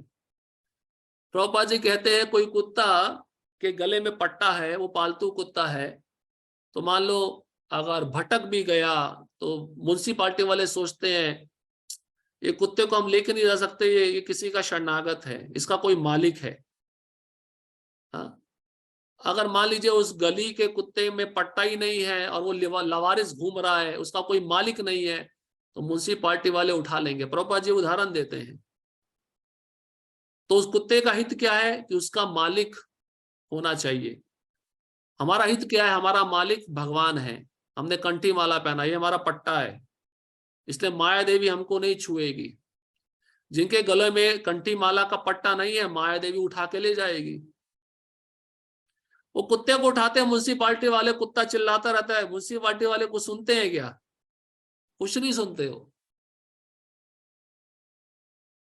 प्रभुपाद जी एक जगह कहते हैं we have to become a dog of Krishna, हमें कृष्ण का कुत्ता बनना चाहिए या गुरु का कुत्ता बनना चाहिए। भक्तिविनोद ठाकुर अपने गीतों में लिखे हैं कि भगवान अगर मुझे कुत्ते का शरीर मिले तो भक्त के घर में देना, मुझे कुत्ते का शरीर भी स्वीकार है, लेकिन भक्त के घर में वो कुत्ते का जन्म देना जिससे मैं उस भक्त का उच्चिष्ट खा सकूं, महाप्रसाद खा सकूं। ये भक्तिविनोद ठाकुर की प्रार्थना है। आप सोचिए, हमारे आचार्यों की प्रार्थना है। वो कुत्ते का, वो कहते हैं ब्रह्मा का शरीर नहीं चाहिए, अगर ब्रह्मा के शरीर में मुझे आपका स्मरण नहीं हो रहा, लेकिन कुत्ते का शरीर चलेगा, क्योंकि मैं आपके भक्त का दर्शन करूंगा, उनका उच्चिष्ट खाऊंगा, वहां पे बैठ के आपका कीर्तन सुनूंगा। मुझे कुत्ते का शरीर मंजूर है, लेकिन ब्रह्मा का शरीर मंजूर नहीं है जिसमें भगवान का स्मरण ना हो। इसमें परमेश्वर का कोई हित नहीं है। हित किसका है? जीवात्मा का हित है। वो भगवान को शरणागत होगा तो लाभ उसका है। शरणागत होने के पूर्व जहां तक बुद्धि काम करे, मनुष्य को इस विषय पर मनन करने की छूट मिली है। भाई शरणागत होने से पहले अपनी बुद्धि का इस्तेमाल करो। शरणागत होना है या नहीं होना है, होने के क्या लाभ है, ना होने के क्या नुकसान है, इसलिए मनन करना चाहिए, चिंतन करना चाहिए। और भगवान के आदेश को स्वीकार करने की यही सर्वोत्तम विधि है। ऐसा आदेश कृष्ण के प्रामाणिक प्रतिनिधि स्वरूप गुरु के माध्यम से भी प्राप्त होता है। तो अगर हम गुरु का आश्रय ले लेते हैं तो भगवान का आश्रय ले लिया, गुरु परंपरा का आश्रय ले लिया, अब हम सुरक्षित हो गए। लेकिन और सुरक्षित कब होंगे? जब हम उनकी आज्ञा का पालन करेंगे। आपने देखा होगा जो कुत्ता अपने मालिक की आज्ञा का बहुत पालन करता है, मालिक कहता है उठ जा, उठ जाता है। बैठ जा बैठ जा, तो मालिक कितना खुश होता है, मालिक कितना खुश होता है। मालिक उसको, यहां तक कि मालिक अपना जायदाद उस कुत्ते के नाम कर देता है। विदेशों में ऐसा बताया गया है, विदेशों में कुत्तों के लिए अलग अलग ब्यूटी पार्लर हैं। हाँ, उनको नहलाने वाला स्थान है, उनको मसाज करने वाला स्थान है। और कई विदेशी लोगों के अपने पुत्र पुत्रियां नहीं होते तो वह कुत्ते के नाम पूरी जायदाद कर देते हैं, क्योंकि कुत्ता बहुत प्रिय होता है। कहने का मतलब यह है, जब हम भगवान और गुरु की आज्ञा के अनुसार कार्य करेंगे तो हम भगवान और गुरु को कितने प्रिय हो जाएंगे।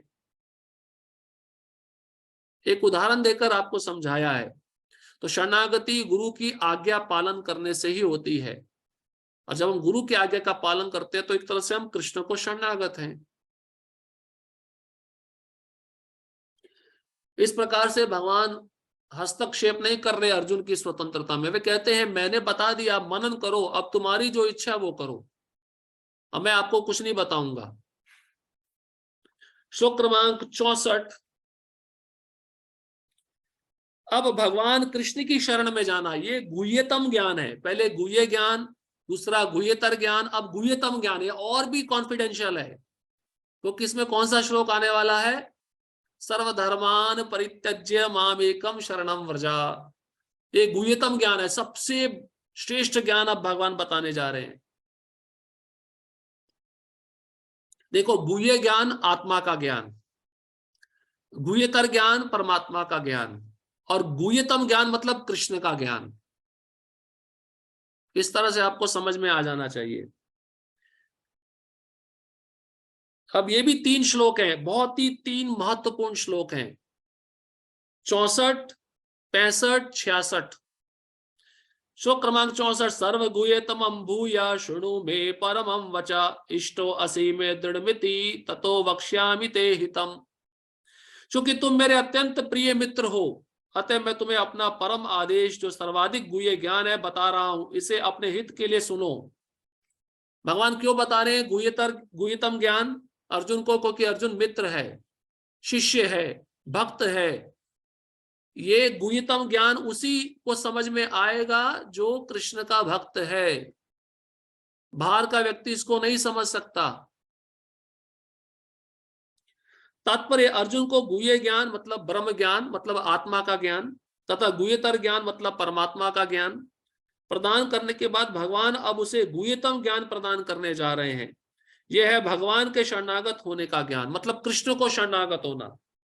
इसका मतलब कृष्ण शिरोदकशाही विष्णु से भी ऊपर है, श्रेष्ठ है। ये प्रमाण सिद्ध करता है। कई लोग कहते हैं ना विष्णु श्रेष्ठ है, कृष्ण श्रेष्ठ नहीं है। अगर विष्णु श्रेष्ठ होते तो यहां पर कृष्ण फिर गुह्यतम ज्ञान अर्जुन को क्यों देते? 9वें अध्याय के अंत में उन्होंने कहा था, मन मना सदैव मेरा चिंतन करो। उसी आदेश को यहां पर भगवत गीता के सार के रूप में जोर देने के लिए दोहराया जा रहा है। यह सार सामान्य जन की समझ में नहीं आता। प्रभुपाद जी लिख रहे हैं सामान्य जन मतलब बाहर के लोगों के समझ में ज्ञान नहीं आने वाला।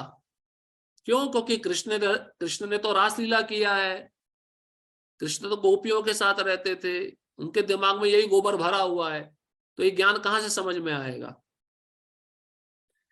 लेकिन जो कृष्ण को सचमुच अत्यंत प्रिय है, तो कृष्ण को कौन प्रिय है? उनके शुद्ध भक्त प्रिय हैं। कृष्ण ने कहा है कि मेरे हृदय में मेरे शुद्ध भक्त रहते हैं, मैं उन्हीं का चिंतन करता हूं और वो मेरा चिंतन करते हैं, तो ये ज्ञान उसी को समझ में आएगा। कृष्ण का शुद्ध भक्त है, वह समझ लेता है। सारे वैदिक साहित्य में यह सर्वाधिक महत्वपूर्ण आदेश है। अब ये सार बताया जा रहा है पूरे भगवत गीता का। आगे आने वाले जो 2 श्लोक है पूरे भगवत गीता का सार है, 18 अध्याय का सार है। इस प्रसंग में जो कुछ कृष्ण कहते हैं वह ज्ञान का सर्वाधिक महत्वपूर्ण अंश है, और इसका पालन न केवल अर्जुन द्वारा होना चाहिए अपितु समस्त जीवों द्वारा होना चाहिए। तो प्रभुपाद जी कहते हैं खाली अर्जुन के लिए वो श्लोक नहीं सुनाए, हम सबके लिए सुनाए हैं। श्लोक क्रमांक 65। मन मना भव मद भक्तो मद्याजी माम नमस्कुरु, माम में वैश्यसि सत्यम ते प्रतिजाने प्रियो असि में।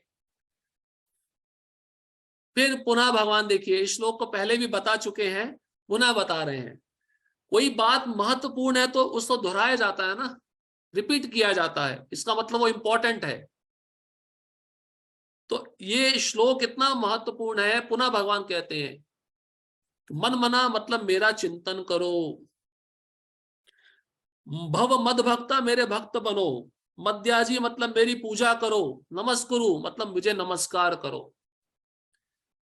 सदैव मेरा चिंतन करो, मेरे भक्त बनो, मेरी पूजा करो, मुझे नमस्कार करो, इस प्रकार तुम निश्चित रूप से मेरे पास आओगे। मैं तुम्हें वचन देता हूं क्योंकि तुम मेरे परम प्रिय मित्र हो। देखो भगवान को भी वचन देना पड़ रहा है। भगवान जानते हैं कलयुग का जीव ये आसानी से विश्वास नहीं करता है, इसके मन में बहुत संशय रहता है। अब भगवान इससे ज्यादा प्रमाण क्या देंगे। भगवान कहते हैं मैं वचन देता हूं, मैं प्रॉमिस कर रहा हूं, इससे बड़ा प्रॉमिस और कौन करेगा। अरे यहाँ का व्यक्ति तो वचन देकर भी वचन को पूरा नहीं करता है। तो आपको ऐसा लगता है भगवान वचन दे रहे हैं पूरा नहीं करेंगे। करेंगे, अपने भक्त के लिए तो करेंगे। कौनते प्रति जान ही नामे भक्ता प्रणश्यति, अर्जुन तुम घोषणा कर दो मेरे भक्त का नाश नहीं होता। ये श्लोकों को सुन के ना थोड़ा आश्वासन होता है, थोड़ा श्रद्धा बढ़ती है कि कोई ना कोई है।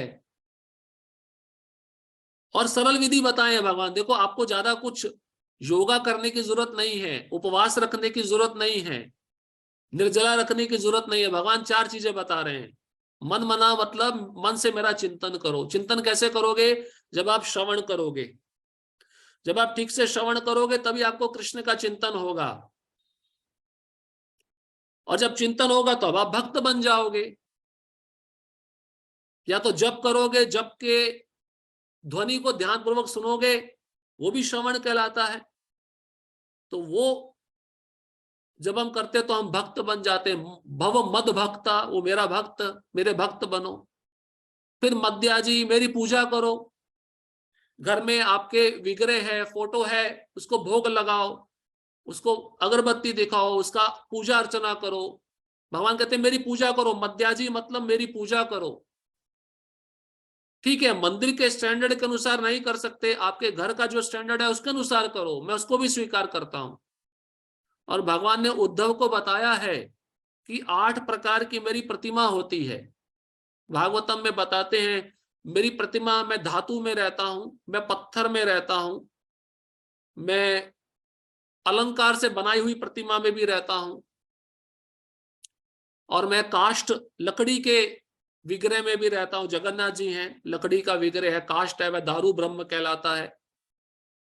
और कई शुद्ध भक्त अपने मन में मेरा रूप बना लेते हैं, अपने मेरे रूप को स्वीकार कर लेते हैं, उसके द्वारा भी मैं पूजा जाता हूं। हाँ, और मिट्टी से मेरी प्रतिमा बनाई जाती है, उसके द्वारा भी मैं पूजा जाता हूं। और अंत में चित्र, अगर आपके पास ये सब कुछ नहीं है तो मेरा चित्र रखकर मेरी पूजा करो। और अंत में कहते हैं माम नमस्कुरु, मुझे नमस्कार करो, मुझे प्रणाम करो। नमस्कार मतलब पूरा प्रणाम। तो जब ये 4 चीजें आप करोगे तो निश्चित रूप से मेरे पास आओगे। मेरे पास आओगे मतलब कहां जाओगे? गोलोक धाम जाओगे, कृष्ण जहां पे रहते हैं।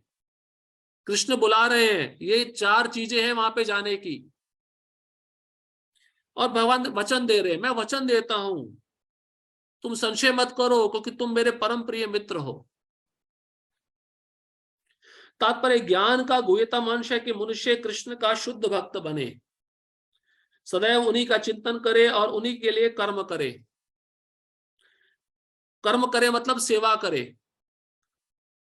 व्यवसायिक ध्यानी बनना ठीक नहीं। व्यवसायिक मतलब जैसे रोजमर्रा कोई व्यक्ति कथा वाचन करता है, धन लेता है, व्यवसायिक बोलते हैं उसको। जीवन को इस प्रकार ढालना चाहिए कि कृष्ण का चिंतन करने का सदा अवसर प्राप्त हो। कैसे कृष्ण का चिंतन करोगे? अब कितने सारे तो प्रमाण भगवान ने बता दिए। सूर्य को देखते हो तो सूर्य मैं हूं, सूर्य की रोशनी मैं हूं, चंद्र मैं हूं, चंद्र की रोशनी मैं हूं, पानी का स्वाद मैं हूं, पृथ्वी में गंध मैं हूं, हवा मैं हूं, ये सब कृष्ण ही है। इन सब वस्तुओं को देखते हो तो कृष्ण का स्मरण होना चाहिए। इस तरह से जीवन को ढालना चाहिए। मनुष्य इस प्रकार कर्म करे कि उसके सारे नित्य कर्म कृष्ण के लिए हो। इसलिए घर में रहकर ये घर कृष्ण का है, ये बच्चे कृष्ण के हैं, अब कृष्ण के लिए भोजन बनाना है, अब कृष्ण का घर साफ करना है, इस तरह से चिंतन करना चाहिए।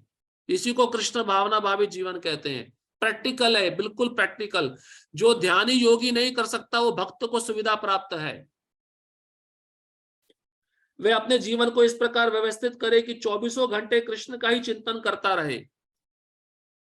और भगवान की यह प्रतिज्ञा है कि जो इस प्रकार कृष्ण भावनामय होगा वह निश्चित रूप से कृष्ण धाम को जाएगा। तो अब मान लीजिए कोई भक्त अपने घर को कृष्ण का घर मानता है, जब वो शरीर छोड़ेगा उस घर में तो क्या अपना घर समझ के छोड़ेगा, वो कृष्ण का घर समझ के छोड़ेगा, तो वह कृष्ण के धाम जाएगा। कुछ भी मेरा नहीं है, सब कृष्ण का है। जहां वह साक्षात कृष्ण के सानिध्य में रहेगा। यह गुह्यतम ज्ञान अर्जुन को इसलिए बताया गया क्योंकि वह कृष्ण का प्रिय मित्र सखा है।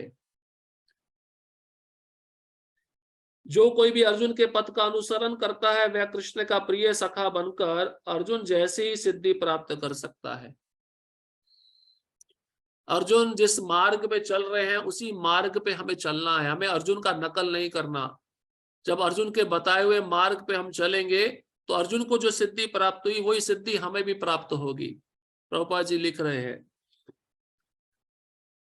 इसलिए कहते हैं ना, महाजनो ये न गता सपंता। महाजन जिस मार्ग को छोड़ के गए हैं, भक्ति का मार्ग, उस मार्ग पे अगर हम चलते हैं तो हमको भी वही स्थान मिलेगा जहां पे महाजन पहुंचे हैं।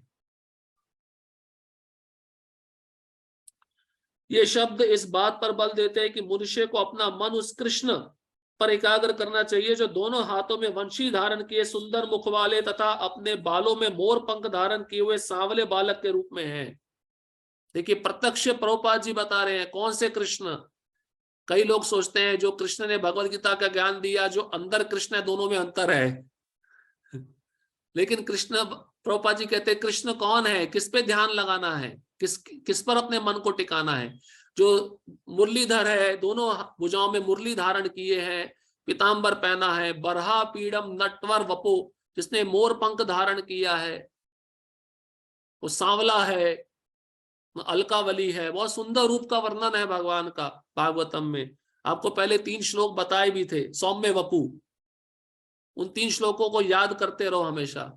आपको सपने में कृष्ण उसी रूप में कमल घुमाते हुए दिखेंगे। कृष्ण का वर्णन ब्रह्म संहिता तथा अन्य ग्रंथों में पाया जाता है। ये बहुत सुंदर श्लोक है। प्रभुपाद जी को पूछा गया कृष्ण का रूप क्या है, आपके भगवान कैसे हैं, तो प्रभुपाद जी ने यही श्लोक गाया, वेणुम कोणंतमरविंद दलायताक्षम बरहावतम समसितम बुद्ध सुंदरांगम कंदर्प कोटि कमनीय विशेष शोभम गोविंदमादि पुरुषम तमहम भजामि। वेणुम कोणंतम, जो हमेशा वेणु बजाते रहते, जिनके दोनों सुंदर हाथों में वेणु हैं। अरविंद दलायताक्षम, आंखें कैसी हैं, कमल के दल के समान लंबी आंखें हैं। बरहावतम, बरहा मतलब मोर पंख धारण करते हैं। समसितम, समसितम मतलब सांवला शरीर है। बुद्ध सुंदरांगम, बहुत सुंदर दिखते हैं। कैसे, कंदर्प कोटि, कंदर्प मतलब कामदेव, और कोटि मतलब करोड़ों करोड़ों कामदेव की भी सौंदर्य को, आभा को मात देते हैं, इतने सुंदर हैं। कमनीय विशेष शोभम, विशेष शोभा। ये ब्रह्म संहिता जो ब्रह्मा जी ने बोली, ये ब्रह्मा जी अपना अनुभव बता रहे हैं, हम तो देखे नहीं है, ब्रह्मा जी देखे, अपना अनुभव बता रहे हैं। तो ब्रह्मा जी के, हम ही ब्रह्म संप्रदाय में आते हैं, ब्रह्मा जी हमारे आचार्य हैं। और इस सृष्टि के प्रथम इंजीनियर भी ब्रह्मा भी हैं, जिनको सब कुछ पता है। अब वो अपना साक्षात्कार बता रहे हैं, तो बुद्धिमान व्यक्ति को समझ लेना चाहिए कृष्ण का ये सुंदर रूप है। उस रूप को ढूंढने के लिए कहीं इधर उधर जाने की आवश्यकता नहीं है। इसलिए बोलते शास्त्र चक्षु। मुझे नहीं दिख रहा तो मैंने चश्मा डाला ना, तो सब ठीक से दिख रहा है। इसलिए हम भौतिक भोग के कारण अंधे हैं। इसलिए शास्त्र का चश्मा डालना चाहिए, शास्त्र को पढ़ना चाहिए, तब हमें दिखेगा भगवान का रूप कैसा है। क्योंकि शास्त्र में जिन्होंने भगवान का रूप देखा है उन्होंने अपना अनुभव साक्षात्कार उसमें लिखा है। मनुष्य को परम ईश्वर के आदि रूप कृष्ण पर अपने मन को एकाग्र करना चाहिए। उसे अपने मन को भगवान के अन्य रूपों की ओर नहीं मोड़ना चाहिए, केवल कृष्ण। कोई दूसरे भगवान के रूप की तरफ अपना मन मत मोड़ो, क्योंकि कृष्ण बहुत सुंदर हैं। ठीक है, अभी कोई नरसिंह भगवान का भक्त होता है, उनको वो रूप अच्छा लगता है, लेकिन कृष्ण के सौम्य वपु जैसा कोई रूप नहीं है। भगवान के नाना रूप है, यथा विष्णु, नारायण, राम, वराह आदि, किंतु भक्त को चाहिए कि अपने मन को उस एक रूप पर केंद्रित करे जो अर्जुन के समक्ष था। क्यों कह रहे हैं प्रभुपाद जी ऐसा? केवल कृष्ण पे ही अपना मन टिकाना चाहिए, राम नहीं, नरसिंह नहीं, वो भी तो भगवान है ना। क्यों कह रहे हैं प्रभुपाद जी ऐसा? क्यों? क्योंकि कृष्ण ही पूर्ण पुरुषोत्तम भगवान है। अगर आप भागवतम पढ़ेंगे, जब देवकी के गर्भ में भगवान आए गर्भगृह में, तो सारे अवतार उनके साथ में आ गए। वरा, नरसिंह, वामन, राम, सब उनके साथ में थे। तो कृष्ण जहां पे रहते हैं सारे अवतार रहते हैं, आपको दूसरे अवतारों के पास जाने की आवश्यकता भी नहीं है। इसलिए प्रभुपाद जी कहते हैं कृष्ण ही पूर्ण पुरुषोत्तम भगवान है, और अपने मन को उस रूप पे केंद्रित करो जो रूप अर्जुन के समकक्ष था, सामने उपस्थित था। कृष्ण के रूप पर मन की एकाग्रता ज्ञान का गुह्यतम अंश है, यही गुह्यतम अंश है। कृष्ण के रूप पे अपना मन लगाना यही सबसे गुह्यतम अंश है, ये गुह्यतम ज्ञान है, जिसका प्रकटीकरण अर्जुन के लिए किया गया, क्योंकि वह कृष्ण का अत्यंत प्रिय सखा है। भगवान ये ज्ञान क्यों दे रहे हैं अर्जुन को? क्योंकि मित्र है, श्रद्धालु है, भक्त है। भगवान आगे बताएंगे ये मेरा ज्ञान जो श्रद्धालु नहीं है उसको नहीं देना, लेकिन भक्त इतने दयालु होते हैं और श्रद्धालुओं को भी प्रचार करते हैं। तो इस प्रकार से भगवान, देखिए अब जो श्लोक आने वाला ना, सर्वधर्मान् परित्यज्य, उससे पहले जो श्लोक बताया मन मनाइए, शरणागति का ही लक्षण है। शरणागति मतलब ये भी 4 क्रियाएं हम करेंगे तो हम भगवान को शरणागत के स्तर पे आ जाएंगे। प्रणाम करेंगे, चिंतन करेंगे, भक्त बनेंगे, पूजा करेंगे, मतलब शरणागति के गेट पे आ गए हम, गेट खुलने वाला है, कहने का मतलब ये है। इसलिए भगवान ने वो पहले श्लोक सुनाया। एंट्री क्या है शरणागति की? वो मन मना भव मद भक्तो है। लेकिन अब जो श्लोक है वो पूर्ण शरणागति है, जो मन मना भव मद भक्तों के बिना नहीं हो सकती। श्लोक क्रमांक 66, सर्वधर्मान् परित्यज्य मामेकं शरणं व्रज, अहम त्वां सर्व पापेभ्यो मोक्षयिष्यामि मा शुच। समस्त प्रकार के धर्मों का परित्याग करो और मेरी शरण में आओ, मैं समस्त पापों से तुम्हारा उद्धार कर दूंगा, डरो मत। भगवान अर्जुन को ऐसा क्यों कह रहे हैं? क्योंकि अर्जुन के शायद मन में अभी भी दुविधा हो। भगवान पहले बोले परमात्मा की शरण में जाओ, अब मैं क्या करूं? परमात्मा कौन है? अर्जुन के मन में ऐसे विचार आ सकते हैं ना। और भगवान तो सर्वव्यापी हैं, सब जानते हैं। भगवान ने देखा अर्जुन के मन में अभी भी संदेह है, शायद कंफ्यूज हो गया। इसलिए भगवान ने बोला ठीक है, तुमको कुछ भी समझ में नहीं आ रहा ना, अब मैं आखिरी निष्कर्ष बता रहा हूं। वो निष्कर्ष क्या है? मेरी शरण में आ जाओ। तुम परमात्मा की शरण में भी मत जाओ, मेरी शरण में आओ। मेरी शरण में आओ मतलब जैसा मैं बता रहा हूं वैसा करो, और इसका परिणाम क्या होगा? तुम सारे पापों से मुक्त हो जाओगे। और जब सारे पापों से मुक्त हो जाओगे तो तुम्हारा उद्धार हो जाएगा, मेरे धाम में आ जाओगे। और भगवान कहते हैं मां शुचा, मां शुचा मतलब चिंता मत करो, डरो मत, तुम मेरे शरणागत हो जाओगे, मैं तुम्हारा सब कुछ छीन नहीं लूंगा। ऐसे लोगों, बाहर के लोगों के अंदर यही धारणा है, एक कृष्ण के पास जाने से ना सब कुछ चला जाता है। अरे गोपियों का चला गया, फिर आप कौन हो ये बताओ मुझे। गोपियों का सब चला गया, उन्होंने अपना घर छोड़ दिया, बच्चे छोड़ दिए, पति छोड़ दिया, समाज छोड़ दिया, फिर आप क्या चीज हो? कृष्ण का रूप ही ऐसा है। इसलिए रूप गोस्वामी क्या कहते हैं? रूप गोस्वामी ये कहते हैं ना, केशी घाट पे जो वंशी वट है, वंशी वट में जो त्रिभंग ललितम कृष्ण खड़े हैं, बांसुरी बजा रहे हैं, उनको मत देखना। अगर आप इस संसार में अपने सगे संबंधियों के बीच में रहना चाहते हो तो उस रूप को मत देखना, क्योंकि एक बार वो रूप देख लिया फिर आपको आपके सगे संबंधियों को छोड़ना होगा। यही हमारे साथ भी हुआ। यही सब भक्तों के साथ हुआ, क्योंकि एक बार जो उसका रूप देख लेता है वो फिर इस संसार में लिप्त नहीं होगा। और एक बार कोई उसके पास आ जाता है, अगर छोड़ना भी चाहे तो भगवान उसको नहीं छोड़ते। भागवतम में पूतना अपने स्तन में दूध लेकर आई भगवान को मारने के लिए। जब भगवान ने दूध पीना शुरू किया तो बोलने लगी मुंच मुंच। संस्कृत में मुंच मुंच का हिंदी में अर्थ होता है छोड़ छोड़, उसको दर्द हो रहा था।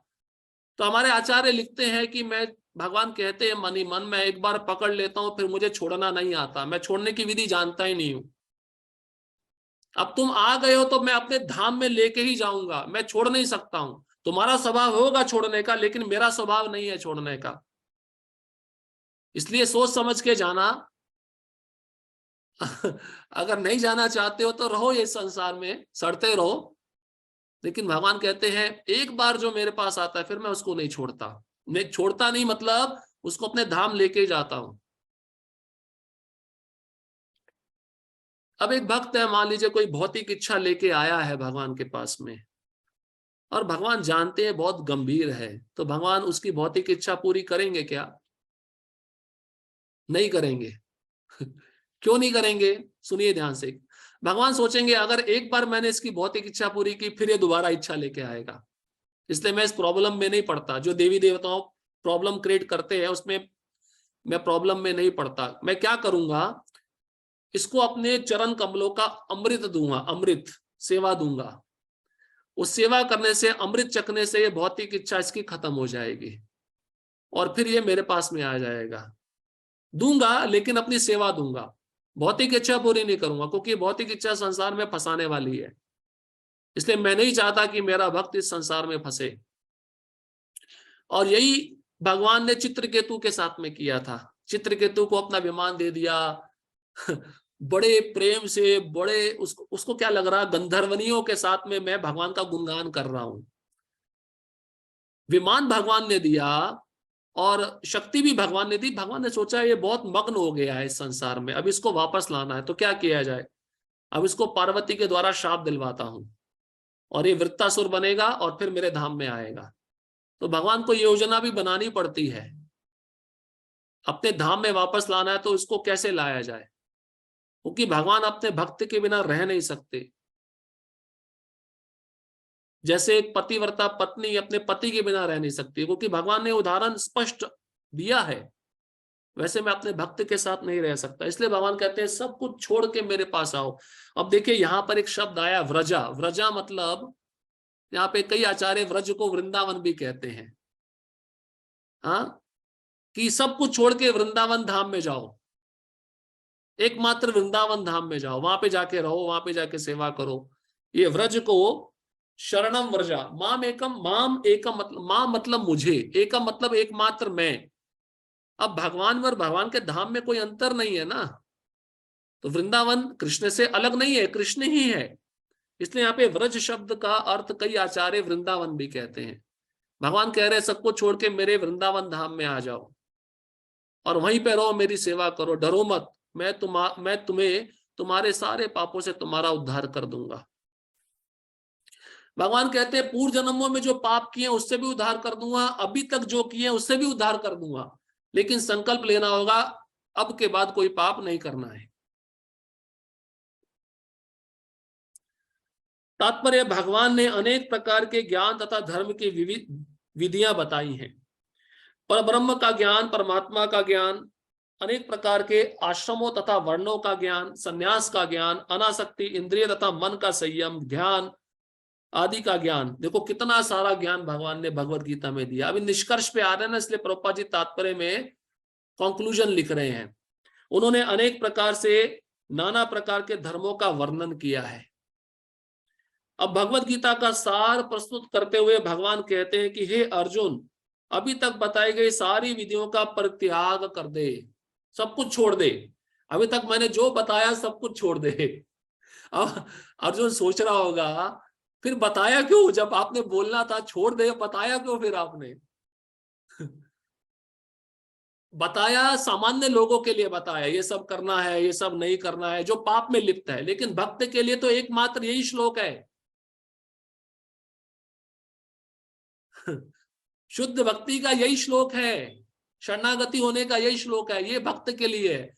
बाकी सब श्लोक तो अन्य जीवों के लिए है, जो इधर का भी कर्म करना है, उधर का भी करना है, ये कर्म भी निभाना है, उसमें जो लगे हुए उनके लिए है।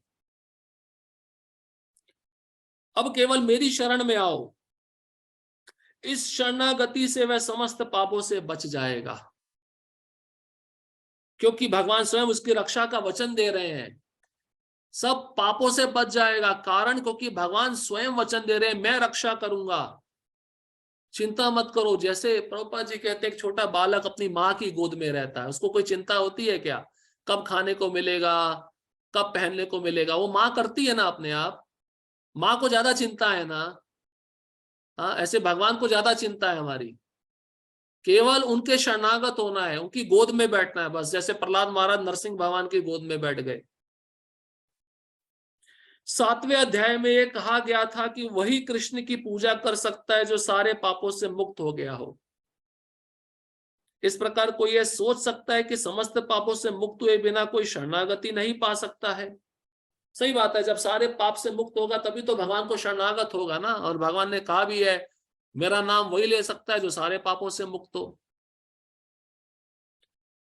ऐसे संदेह के लिए यहां यह कहा गया है कि कोई समस्त पापों से मुक्त ना भी हो, चलो ठीक है, कोई पापों से मुक्त नहीं भी हुआ है, लेकिन अगर कृष्ण के भक्त का संग प्राप्त कर ले, कृष्ण का नाम ले ले, इस तरह से वो कृष्ण को शरणागत हो जाएगा।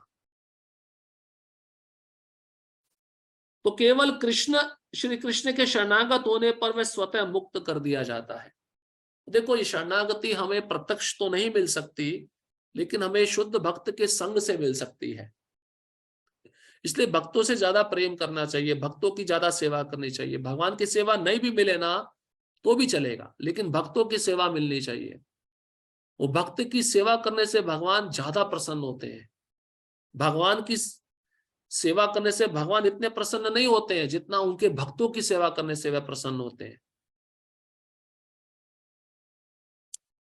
पापों से मुक्त होने के लिए कठोर प्रयास करने की कोई आवश्यकता नहीं है। ये ज्ञान विधि है। कोई पाप से मुक्त होने के लिए प्रायश्चित करता है ना, प्रायश्चित भी अनेक प्रकार के होते हैं, तप होते हैं, तपस्याएं होती हैं। तो ये सब चीजें करने की आवश्यकता नहीं होती भक्त को, क्योंकि भक्ति में सारे पापों का प्रायश्चित हो जाता है और भक्ति उन्मूलन उन पाप की वासनाओं को नष्ट कर देती है। मनुष्य को बिना झिझक के कृष्ण को समस्त जीवों के रक्षक के रूप में स्वीकार कर लेना चाहिए। उसे चाहिए कि श्रद्धा तथा प्रेम से उनकी शरण ग्रहण करे। कैसे शरण ग्रहण करना है कृष्ण का? प्रेम और श्रद्धा, ये दो चीजें होनी चाहिए। हरि भक्ति विलास में 11.676 कृष्ण की शरण ग्रहण करने की विधि का वर्णन हुआ है। ये बहुत प्रसिद्ध श्लोक है। 6 प्रकार से कृष्ण को शरणागत हुआ जाता है। वो श्लोक भक्ति विनोद ठाकुर लिखे हैं और सनातन गोस्वामी इसको हरि भक्ति विलास में भी लिखे हैं। अनुकूलस्य संकल्प प्रतिकूलस्य वर्जनम रक्षस्य इति विश्वासो गोप्तृत्वे वर्णम तथा आत्मनिक्षेप कार्पण्ये षड्विधा शरणागति। श्लोक याद होना चाहिए सबको। शरणागति के 6 लक्षण पहले बताते हैं। अनुकूल से संकल्पा, अनुकूल भाव से कृष्ण को शरणागत होना, संकल्प लेना, भक्ति के जो अनुकूल है उसको स्वीकार करना। प्रतिकूल से वर्जनम, दूसरा है जो भक्ति के प्रतिकूल है, जो भक्ति में प्रगति करने के लिए सहायक नहीं है, उसको त्याग देना। रक्षस्य इति विश्वासो, तीसरा शरणागति का लक्षण विश्वास होना चाहिए कि कृष्ण ही मेरा रक्षण करेंगे। रक्षति इति विश्वासो, कृष्ण ही मेरा रक्षण करेंगे, मेरा और कोई रक्षण करने वाला इस संसार में नहीं है, ये विश्वास, इसको कहते हैं शरणागति। चौथा है गोप्तृत्वे वर्णम तथा, कृष्ण ही मेरा भरण पोषण करेंगे, ये चौथा लक्षण है शरणागति। गोप्तृत्वे वर्णम तथा, कृष्ण ही भरण पोषण करने वाले हैं। खाने के लिए कृष्ण देते हैं, पहनने के लिए वही देते हैं, रहने के लिए स्थान भी वही देते हैं। आत्म निक्षेप ये पांचवा लक्षण है, अपना मन, वचन, शरीर कृष्ण को अर्पित कर देना सेवा के द्वारा।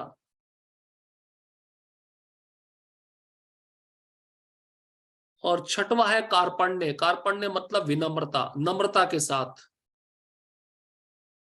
नम्रता मतलब मैं बहुत तुच्छ हूं, मैं लघु हूं, अणु हूं, मैं निकृष्ट हूं। इस भावना के साथ कृष्ण को अपना मन, वचन, वचन मतलब वाणी, शरीर अर्पण करना। ये 6 लक्षण है शरणागति के। भक्ति योग के अनुसार मनुष्य को वही धर्म स्वीकार करना चाहिए जिससे अंततः भगवत भक्ति हो सके। तो धर्म कौन सा श्रेष्ठ है? जिस धर्म से भक्ति प्रकट होती है, जिस धर्म से भक्ति मिलती है, भगवान के प्रति प्रेम होता है, उसको धर्म कहा गया है।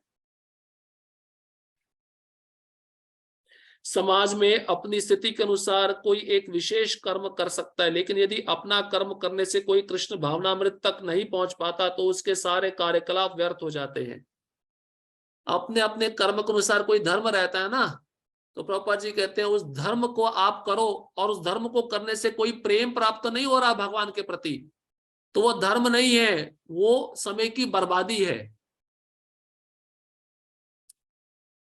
इसलिए कार्य ऐसा होना चाहिए जिससे कृष्ण के लिए हो और कृष्ण के प्रति प्रेम प्रकट करने वाला हो।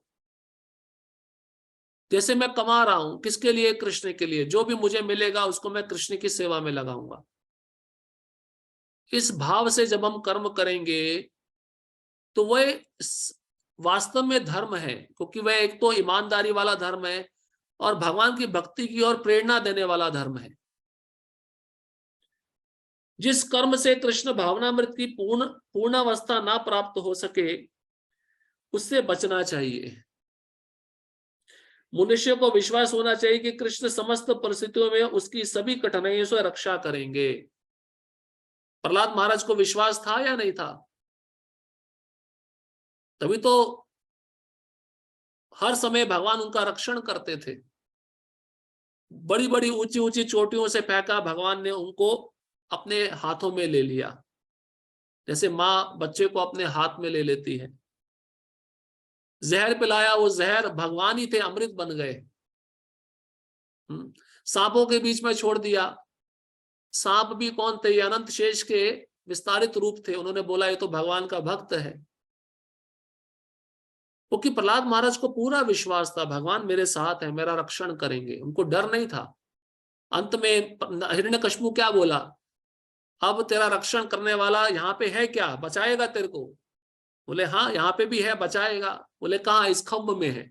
अगर इस खंभ से नहीं निकला तो मैं अब तेरे को यमराज के यमलोक पहुंचाऊंगा, तेरा गर्दन काट दूंगा। देखो आप सोचिए, उसकी निर्भीकता देखिए प्रहलाद महाराज की, पूरा विश्वास है, बिना डर के उन्होंने बोला। हमारे आचार्य लिखते भी है उस खंभ में नरसिंह भगवान दिख रहे थे, वहां पे आ चुके थे, अभी खंभ फटा नहीं था, उसमें से भगवान दिख रहे थे प्रहलाद महाराज को, इसलिए विश्वास से बोला। ये श्रद्धा विश्वास होना चाहिए।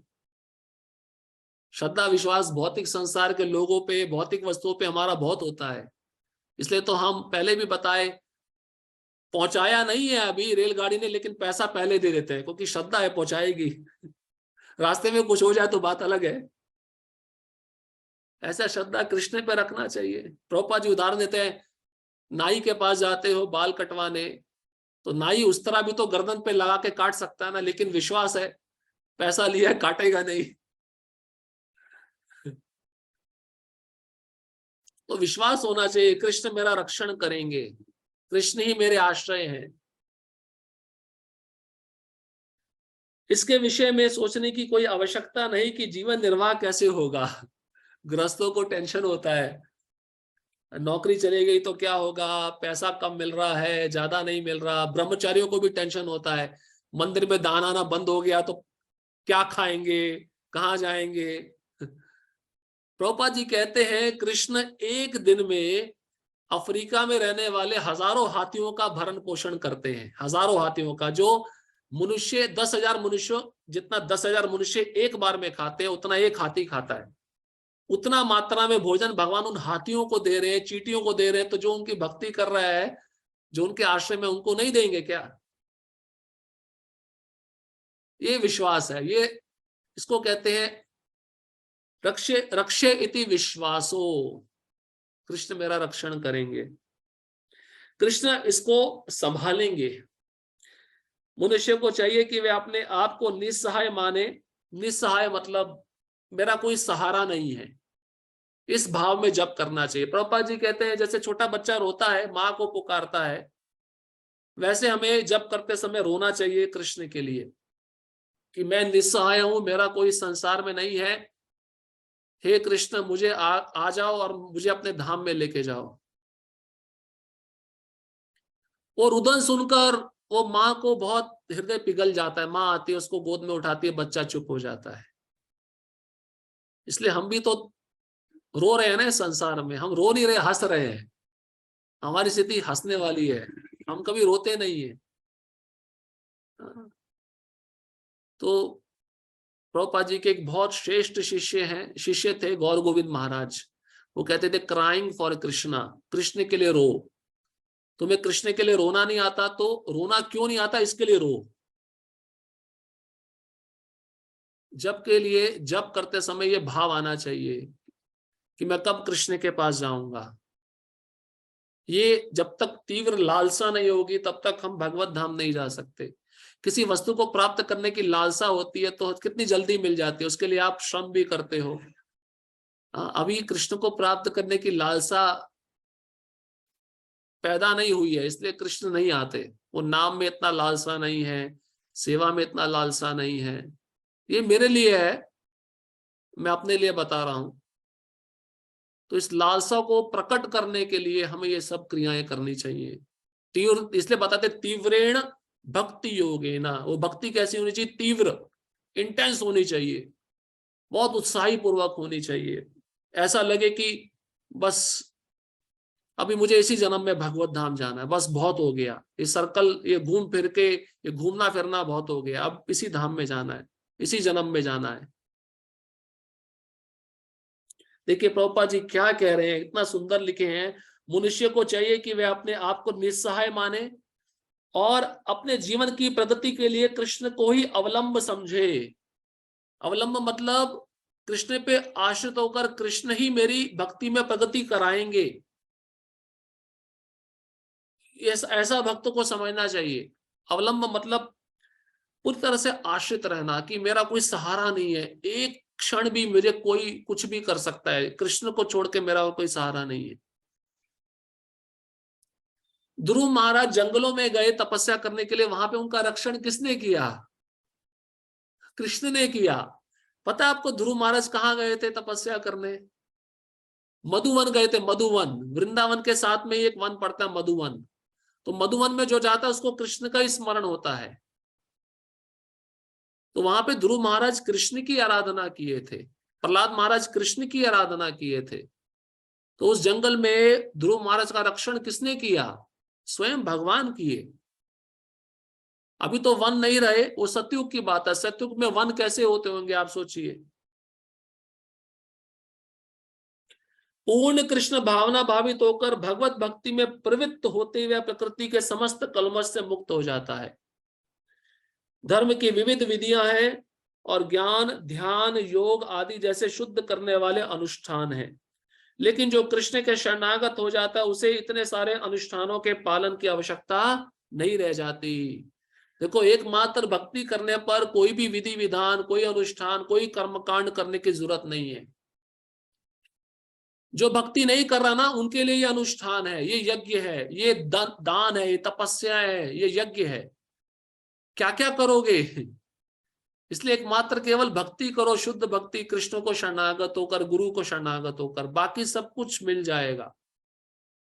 कृष्ण की शरण में जाने मात्र से वह व्यर्थ समय गंवाने से बच जाएगा।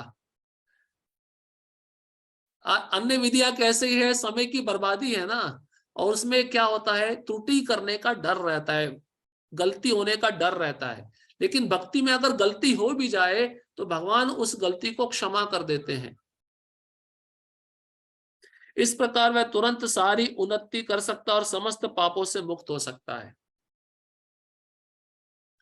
श्री कृष्ण की सुंदर छवि के प्रति मनुष्य को आकृष्ट होना चाहिए। उनका नाम कृष्ण इसलिए पड़ा क्योंकि वे सर्वाकर्षक हैं। जो व्यक्ति कृष्ण की सुंदर सर्वशक्तिमान छवि से आकृष्ट होता है वह भाग्यशाली है। इसलिए आप सब भाग्यशाली हो, कृष्ण को देखने आते हो, राधा श्याम सुंदर को देखने आते हो। आप सोचो, विग्रह में इतने सुंदर हैं, अगर प्रत्यक्ष सामने आएंगे तो कितने सुंदर होंगे। इसका अनुभव किया है कभी आपने? ये प्रकृति को बनाने वाला इतना सुंदर है, ये प्रकृति सुंदर है तो इसको बनाने वाला कितना सुंदर होगा, ये कभी विचार आना चाहिए। अब इस संसार में कोई सुंदर वस्तु देखते हैं तो कितने प्रसन्न हो जाते हैं, कितना सुंदर है।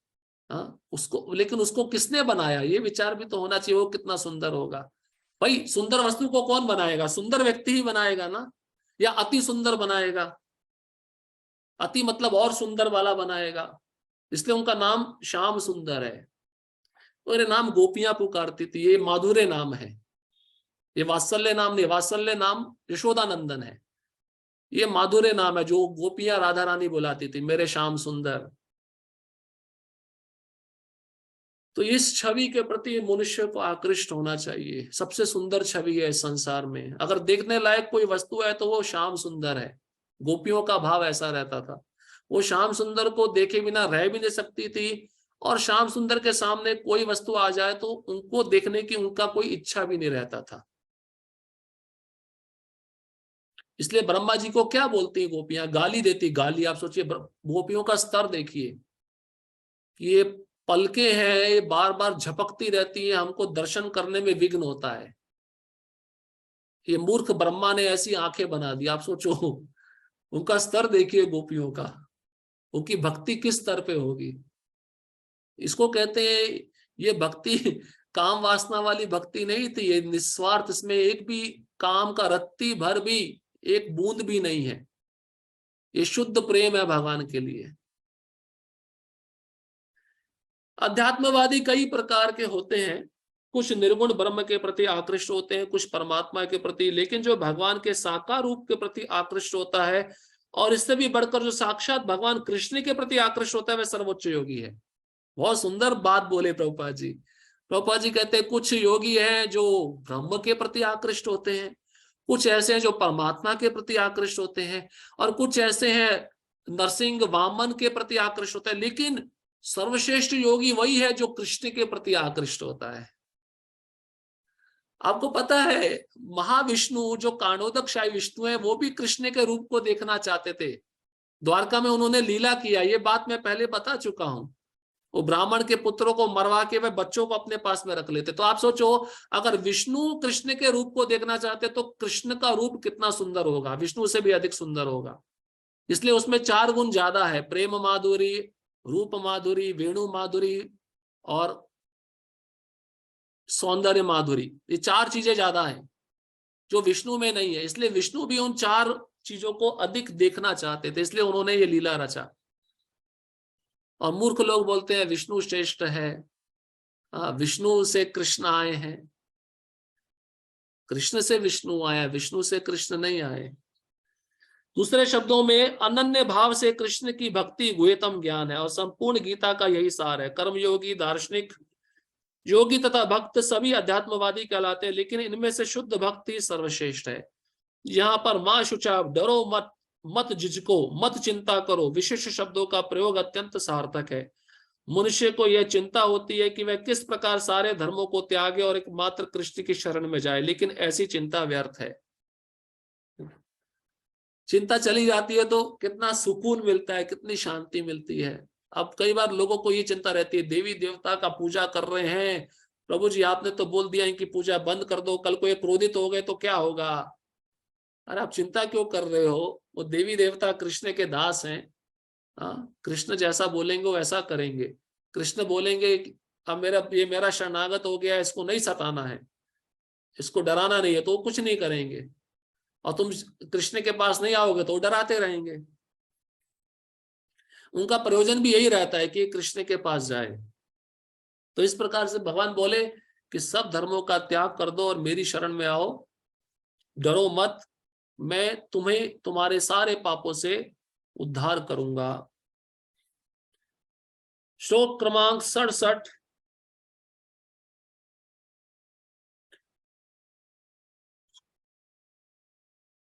अब देखिए, ये अंतिम भाग है इस अध्याय का।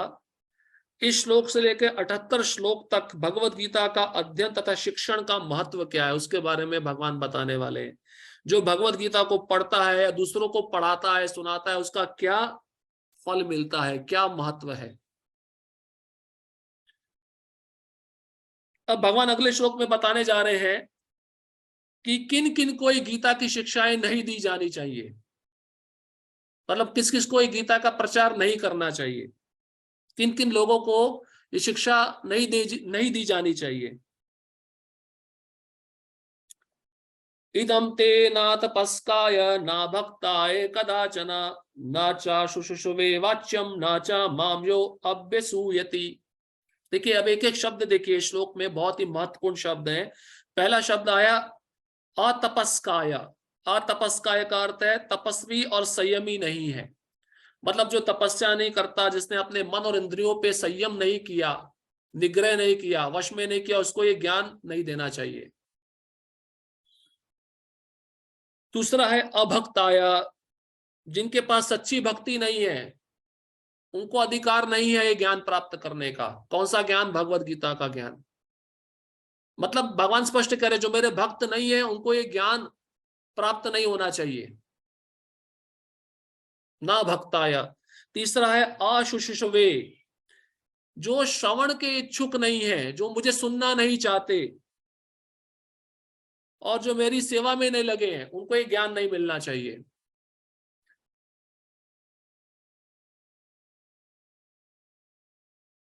और चौथा है अभ्यसूयति। मतलब जो मुझसे द्वेष करते हैं, सबसे महत्वपूर्ण, जो मुझसे द्वेष करते हैं, जो नास्तिक हैं, उनको ये ज्ञान नहीं मिलना चाहिए। अगर आप ये ज्ञान उनको जाके बताओगे भी, तब भी वो स्वीकार नहीं करेंगे। क्यों? क्योंकि वह भक्त नहीं है, वह श्रवण के इच्छुक नहीं है, वह संयमी नहीं है, और सबसे श्रेष्ठ वो भगवान से द्वेष करते हैं। ये गुह्य ज्ञान उनको कभी भी ना बताया जाए जो ना तो संयमी है, ना एकनिष्ठ, ना भक्ति में रत है, ना ही उसे जो मुझसे द्वेष करता हो। इसलिए 9वां नाम अपराध भी है ना, अश्रद्धालु को भगवान नाम की प्रचार की महिमा बताना, ये 9वां नाम अपराध है। अश्रद्धालु है, बार बार बता रहे हो, वो नहीं स्वीकार कर रहा, तो नहीं, मत बताओ, वहां से चले जाओ, क्योंकि वो अपमान करेगा भगवान का, निंदा करेगा। और भगवान की निंदा सुनना, भगवान की निंदा सुनना, ये मृत्यु दंड के समान है। तात्पर्य, जिन लोगों ने तपस्यामय धार्मिक अनुष्ठान नहीं किए, जिन्होंने कृष्ण भावनामृत में भक्ति का कभी प्रयत्न नहीं किया, जिन्होंने किसी शुद्ध भक्त की सेवा नहीं की, तथा विशेषतया जो लोग कृष्ण को केवल ऐतिहासिक पुरुष मानते हैं या जो कृष्ण की महानता से द्वेष रखते हैं, उन्हें यह परम गुह्य ज्ञान नहीं बताना चाहिए। ये भक्तों के लिए है। क्या क्या कैटेगरी बताया? जो कृष्ण से द्वेष करते हैं, कृष्ण के साकार रूप को नहीं मानते, और कृष्ण को ऐतिहासिक पुरुष मानते हैं, जिन्होंने कभी भक्ति नहीं की, जिन्होंने कभी शुद्ध भक्त की सेवा नहीं की, जिन्होंने कभी धार्मिक अनुष्ठान नहीं किए, उनको ये ज्ञान नहीं मिलना चाहिए। लेकिन कभी कभी यह देखा जाता है कि कृष्ण से द्वेष रखने वाले आसुरी पुरुष भी कृष्ण की पूजा भिन्न प्रकार से करते हैं और व्यवसाय चलाने के लिए भगवत गीता का प्रवचन करने का धंधा अपना लेते हैं। तो प्रभा जी लिख रहे हैं, कभी कभी देखा जाता है असुर भी कृष्ण की पूजा करता है, अपना धंधा चलाने के लिए प्रवचन देता है। कृष्ण को मानता नहीं है, लेकिन कृष्ण के बारे में प्रवचन देता है कि जिससे उसकी रोजी रोटी बन जाए, वो कमा ले। लेकिन जो सचमुच कृष्ण को जानने का इच्छुक हो, उसे भगवत गीता के ऐसे भाष्यों से बचना चाहिए। जो पहले भी हमने चर्चा किया था, ऐसे बहुत से लोग हैं जिन्होंने गीता पे टीकाएं लिखी हैं, और जो नास्तिक टीकाएं हैं, जो भक्ति से संबंधित टीकाएं नहीं है, तो उनको पढ़ना नहीं चाहिए, सुनना भी नहीं चाहिए। वास्तव में कामी लोग भगवत गीता के प्रयोजन को नहीं समझ पाते। यदि कोई कामी ना भी हो और वैदिक शास्त्रों द्वारा आदिष्ट नियमों का दृढ़ता पूर्वक पालन करता हो, लेकिन यदि वह भक्त नहीं है तो वह कृष्ण को नहीं समझ सकता। तो पापा जी कहते हैं कोई कामी नहीं है, मतलब जिसके मन में कोई भौतिक इच्छा नहीं है और वैदिक शास्त्रों के नीति नियमों का बहुत अच्छे से पालन कर रहा है, दृढ़ता पूर्वक पालन कर रहा है, और भक्त नहीं है तो उसको भी ये ज्ञान प्राप्त नहीं हो पाएगा। वो कृष्ण के इस ज्ञान को समझ नहीं पाएगा। क्यों? क्योंकि वह भक्त नहीं है, भक्ति नहीं कर रहा। चैतन्य भागवत में वृंदावन दास ठाकुर लिखते हैं, एक बार एक दूध पीने वाला ब्रह्मचारी था जो खाली दूध पी के रहता था, शायद आपको ये कथा पता होगी। और उसने श्रीवास आंगन में जाकर श्रीवास ठाकुर को प्रार्थना किया कि मुझे चैतन्य महाप्रभु का डांस देखना है, नृत्य देखना है, कीर्तन देखना है। तो उस समय रात के समय चैतन्य महाप्रभु नृत्य करते थे और वहां पे केवल, आप सुनिए ध्यान से, उस कीर्तन में केवल शुद्ध भक्तों को ही प्रवेश था। जो रात्रि के समय कीर्तन चलता था श्रीवास आंगन में, उसमें शुद्ध भक्तों को ही प्रवेश था। वो नृत्य चैतन्य महाप्रभु का केवल शुद्ध भक्त ही देख सकते थे। अब इस तपस्वी था, ये भक्त तो था नहीं, ये दूध पीने वाला ब्रह्मचारी। तो उसने निवेदन किया, और भक्त बहुत दयालु होते हैं। श्रीवास ठाकुर ने सोचा चलो आपको मैं क्या करता हूं, एक कोने में छिपा दूंगा, तुम सामने मत आना, तुमको छिपा दूंगा, तुम छुपके से चैतन्य महाप्रभु का नृत्य देखना। अब वो तैयार हो गया, बहुत प्रसन्न हो गया। तो रात्रि का समय हुआ, श्रीवास आंगन में श्रीवास ठाकुर ने इस दूध पीने वाले ब्रह्मचारी को छिपा दिया और चैतन्य महाप्रभु आ गए, नृत्य करने लगे। नृत्य करते करते चैतन्य महाप्रभु को आनंद ही नहीं आ रहा है, भाव ही प्रकट नहीं हो रहा है। तो चैतन्य महाप्रभु श्रीवास ठाकुर को बोले, मुझे ऐसा लगता है यहाँ पे कोई ना कोई ऐसा व्यक्ति है जो शुद्ध भक्त नहीं है।